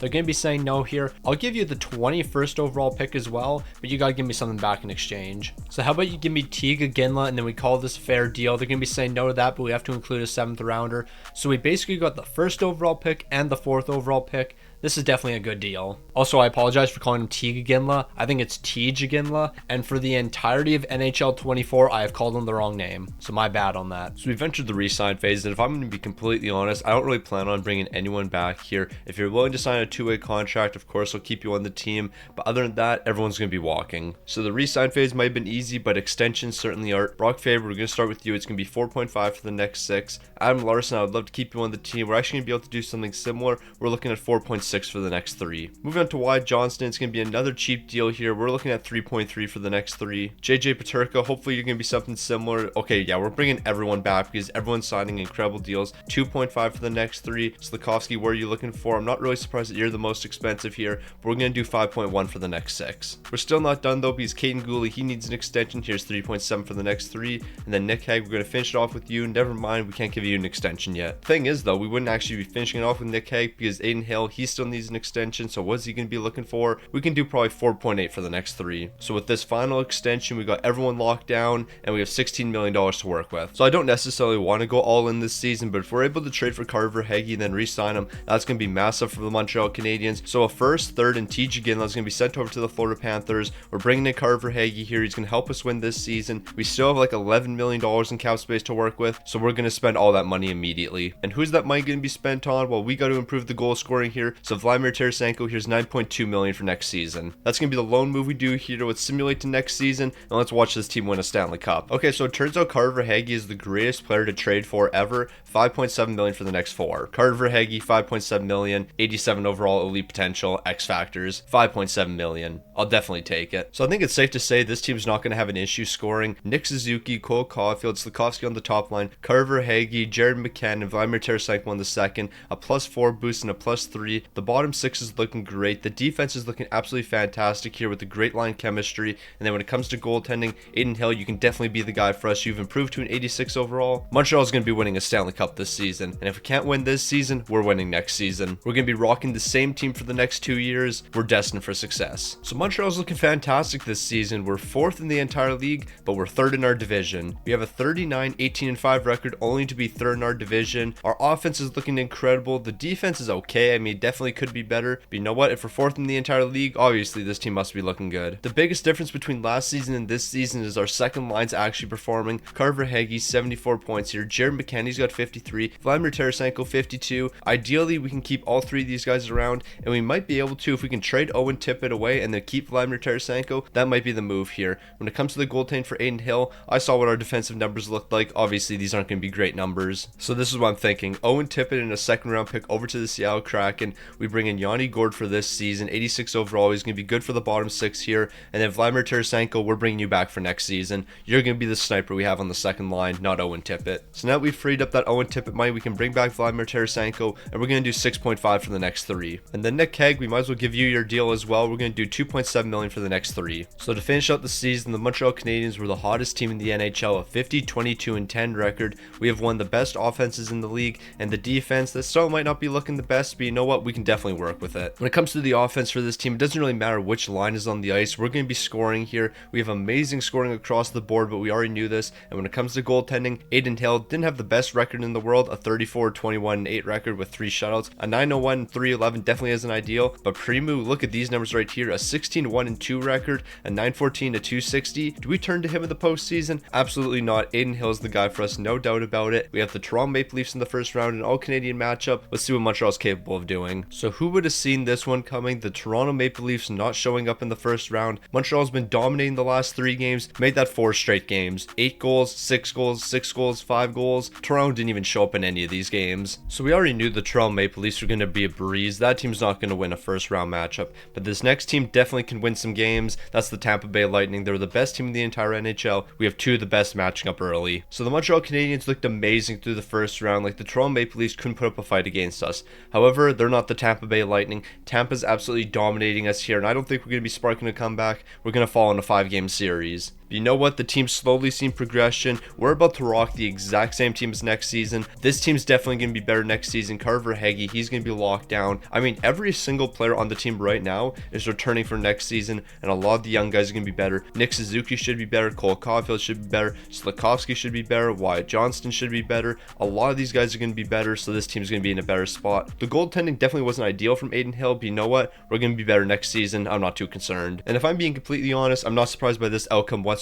The Tampa Bay Lightning winning the Stanley Cup, going 16-2 in the postseason. So yeah, they were just unstoppable. Literally nothing we could do about that. This right here, love to see it. You really do. So we got the 7th overall pick, and we're going to select this mediumly potential player right here. He's a 79 overall, so he might be able to jump into the lineup, but more than likely he's actually going to end up getting traded away here because we have to win a Stanley Cup. I don't want to wait a couple years for this guy to develop. I want to be winning next season. Also, I'm not using the 84th overall pick because that prospect's definitely not going to develop in time. But you know what? A 3rd round pick from the Florida Panthers could definitely be valuable. So you know what? I actually really didn't plan on bringing back Yanni Gourde here, but we actually have enough money to bring him back. So Yanni Gourde, welcome back to the team. We're giving you 5.6 for the next 4 years. You're going to be returning to this team. You're going to help us win a Stanley Cup. You had a great line fit on the bottom 6. Never mind, he's saying no to that. We have to do below $6 million though. It doesn't have to be below $6 million, but hopefully a 6x4 is going to be enough here. So Yanni Gourde, please say yes to that extension. We can keep you on this team. That's the only re-signing we're doing because that's the only re-signing we can afford. I mean, we're also bringing back Primu for under $900K. So yeah, those are the only 2 signings we're doing. We have no other cap space. We have to run basically the exact same team. So we got to make a decision. Michael Matheson or Kirby Dach? Who's going to be more valuable to the team in the long run? I think the answer is Michael Matheson, 6.5 for the next 4 years. Unfortunately, Kirby Dach, you're not going to be coming back next season. I can qualify you as an RFA and trade you away, but I don't think we'll re-sign you. We just won't have the money. So it's an identical team, except players are better here. Nick Suzuki's better, Cole Caulfield's better, Slafkovsky's better, Carter Verhaeghe's better, Hodges is better, Yanni Gord's actually better this season. The defense is better. Like, literally everything about this team is better this season, so we should get a better result. I mean, granted, we would have been Stanley Cup champions last season if we didn't lose to the Tampa Bay Lightning. That team was just on a different tier. But since we really have no cap space to work with, we're just sitting right to the end of the season. There's no point stopping at the trade deadline just to look at stats and then proceed to not make any moves. Now, this is incredibly disrespectful. The Montreal Canadiens with a 51-26-5 record, third in the entire league. We were second in the entire league last season. We got worse. That means the team's got a chip on their shoulder. The offense wasn't quite as good this season, but the defense was certainly better, and I think that's going to make the difference. Last season, we were not a good defensive team, but you know what? We still got a great offense here. We got scoring throughout the entire lineup. I can rely on every single player on the ice. We're going to ignore the fact that our first line struggled this season and had a negative plus minus. That doesn't mean anything. Aiden Hill, the numbers are way better. 36 wins, 3 shouts, a 909, a 278. This is going to be the difference. Not the high-flying offense, but the lockdown defense. We got the Buffalo Sabres in the first round. It's time for Montreal to make some noise. So not only were we a really good team this season, but so were the Buffalo Sabres. But Buffalo can't even compete with the Montreal Canadiens. We had a 3-0 series lead at one point, but we're just going to close it out in 5 games after losing game 4. So we took down the Buffalo Sabres. Now we got a tougher matchup in the second round. It's going to be the Florida Panthers. They beat the Toronto Maple Leafs, who actually finished ahead of us in the standings, but we all knew that was going to happen. As we know, Toronto always loses in the first round. But you know what? It turns out Florida's actually a pretty good team. They have us facing a 3-1 deficit right now. But you know what? I know the Montreal Canadiens can fight back from that. We're going to win game 5. Can we win game 6 and stay alive? Yes, we can. We're going to need game 7 to settle this one. So it's game 7. You need the big time players to step up when it matters most. That includes the first line here. We're exchanging goals in the first period, but Sam Reinhart's going to score a goal in the second. We're down 1 goal in this game heading into the third period. It's time for this team to wake up, and that's exactly what's happening. Vladimir Tarasenko, he's got the hat trick, and he's leading us to glory. So the Florida Panthers had a 3-1 series lead, but the Montreal Canadiens are fighting all the way back to make it to the conference finals. And now that we're here, we're taking on another amazing team, the New York Rangers. If we want to win a Stanley Cup, we have to beat the best teams in every single round, and that's going to continue into the conference finals. Okay, so the New York Rangers are actually just complete and utter frauds. We have a 3-1 series lead against them. We were up 3-0 in this series, but we might be headed to game 7 if we lose this one. We're really about to blow a 3-0 series lead. I'm sorry, but no way we made a 3-1 series comeback in the second round, only to blow a 3-0 series lead in the very next matchup. We have a 2-goal lead entering the third period. Montreal, do not choke this away. We got to win this game. We are barely winning it. We're winning by 1 goal, but hey, a win is a win is a win is a win. We're off to the Stanley Cup final. Shout out to Vladimir Tarasenko, the most valuable player on this team. So if this Stanley Cup run couldn't get more difficult, it just did. A 51-win Colorado Avalanche in the Stanley Cup final. In order to win this Stanley Cup, we have to beat 3 50-win teams. It's definitely not easy on us. So it all comes down to this one final matchup, the Montreal Canadiens taking on the Colorado Avalanche. We might sweep this team. We had a 3-0 series lead. We're not blowing that one once again. We're closing it out in 5 games, and the Montreal Canadiens are Stanley Cup champs. So in order to be the best, you have to beat the best, and that's exactly what the Montreal Canadiens did here. Carter Verhaeghe's going to lead the way. He had 32 points, but the most valuable player on this team, no question about it, Vladimir Tarasenko, 13 goals, 8 assists, 21 points. When you needed some big time goals, that's when this man showed up. In both game 7s, he was clutch, and he's the reason that we're winning a Stanley Cup here. Meanwhile, Aiden Hill, you're pretty valuable as well. 16 wins, 2 shots, a 918, a 260. That's 2 Stanley Cups for Aiden Hill. You'll love to see it. So we've won a Stanley Cup with almost every single Canadian team, the Edmonton Oilers, and that one should probably be the easiest. And then there's the Ottawa Senators, but we don't talk about them. So here we go. The final team we have to rebuild is the Edmonton Oilers. We have Connor McDavid, we have Leon Draisaitl, we have Zach Hyman, we got Nugent Hopkins. That's really all we need. The first trade I'm probably going to make is shipping out Darnell Nurse. Although he has a very good fit on this second pairing here, and he does have X factors, maybe I won't trade him away. So yeah, Darnell Nurse actually might be sticking around here. Stuart Skinner, you might be sticking around because you're an 85 overall. Yeah, we don't really have to do too many changes to this team. We're just fixing the bottom 6 in that third pairing. So we're going to try this trade instead. It's going to be Cody Ceci in his 7th over to the Anaheim Ducks, and we're getting 2 third-round picks. Then I'm going to flip those third-round picks, because ideally then we can do a package like this with the Carolina Hurricanes. It's going to be those 3 third-round picks in a second, and we're going to be getting Brett Pesce here. But we're not done with the Carolina Hurricanes. Seth Jarvis, you still need to come to the team. So ideally a first-round pick and Sam Gagner is going to be enough for Seth Jarvis. They're going to be saying no here, but we have a couple more draft picks we can work with. They're not valuable draft picks, but you know what? If we can get the deal done, that's all that matters. matters. Here's a 5th and 2 6th rounders. I'm saying this over to Carolina. They're saying yes to that. We added Seth Jarvis. We added Brett Pesce. Edmonton should be able to win now. When it comes to re-signing these guys, what are we going to do? Well, Brett Pesce, I have to bring you back. No question about it. We're doing 5.6 for the next 5. And then with the rest of the team here, haven't thought that far ahead. It'll probably involve Jack Campbell getting traded at some point. So it turns out we're actually going to do one more trade here, and we're just going to pray the Seattle Kraken accept this. Warren Fogle, a 7th, a 6th, and a prospect over to the Seattle Kraken for Jordan Eberle at $1 million retained. Please accept this. I need you to retain that $1 million. If you don't, we can't make this trade. So I will give you Bourgault just for accepting this deal right here. Accept this deal and you can have Bourgault as well. There we go. Jordan Eberle, welcome back to the Edmonton Oilers. You're winning a Stanley Cup here. So this is what the team is going to look like now. A +4 boost on the first line, +3 on the second, +2 on the third. We got a lot more scoring here with Seth Jarvis and Jordan Eberle joining the team. The defense is in a way better spot. We brought in Brett Pesce. We have 2 amazing pairings that we can run now. And when it comes to goaltending, Stuart Skinner, I'm going to believe in you. Is that the wrong decision? Absolutely. I don't believe in Stuart Skinner in the slightest, but you know what? It's a simulation. Anything can happen. Also, we have no cap space left. I'm not even sure if we're going to be able to bring back Jordan Eberle next season. We probably can't even bring back Brett Pesce. So yeah, did I make a lot of bad moves here? Absolutely. But the goal is to win in season number 1. And with this Edmonton Oilers roster, we should be able to. So was the record for the Edmonton Oilers very disappointing? Absolutely. You cannot convince me that this team is finishing 13th in the entire league. But you know what? We know how to score goals here.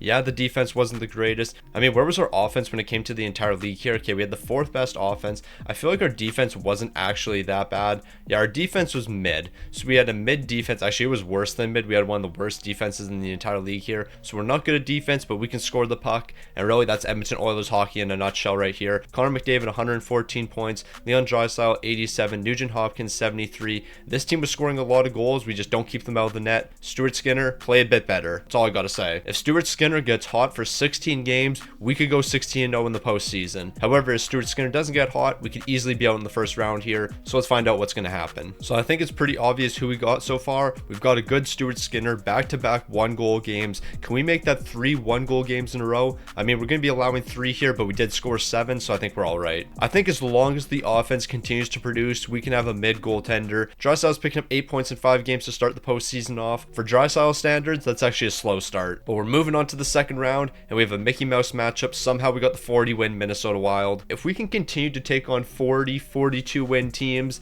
Edmonton might be able to go on a run. But if we have to face a 55-win team at some point, we could be in trouble. And the second I got my hopes up, Stuart Skinner allows 6 goals here and allows 5 goals here. He's been alright the past 2 games. Can we make it 3 straight wins for us? For some reason, we always suck in the first 2 games of the series, and then we proceed to play very good after that. So we're off to the conference finals after beating Minnesota in 4 straight. So we've made it to the conference finals, and we have a realistic conference finals matchup. The Dallas Stars taking on the Edmonton Oilers. Edmonton won game number 4, so that series is tied 2-2 in real life. Who's going to be coming out on top? Honestly, I think it's going to be the Dallas Stars. The Otters struggled in game number 4. That man never plays 2 bad games in a row. So Dallas is going to take game number 5, and I feel like it's only a matter of time before Stuart Skinner just completely folds and Dallas scores 6 goals in 1 game. So it looks like the opposite is happening this time. We're actually winning the first 2 games and then dropping the next 2 immediately after that. Can we respond, or is Dallas going to have all the momentum? Stuart Skinner has picked up 2 shutouts against the Dallas Stars. Can he pick up another win here? Yes, he can, and we're in the Stanley Cup final. Yeah, so that just happened. The Edmonton Oilers sweeping the Boston Bruins, and just like that, every Canadian team except the Ottawa Senators, because they're complete frauds,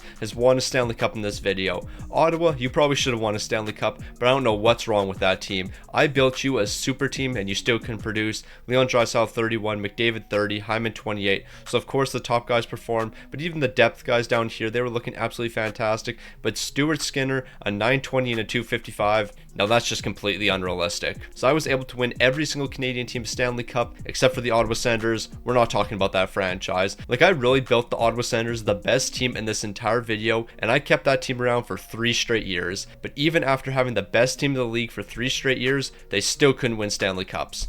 At that point, it's on them. I did everything I could.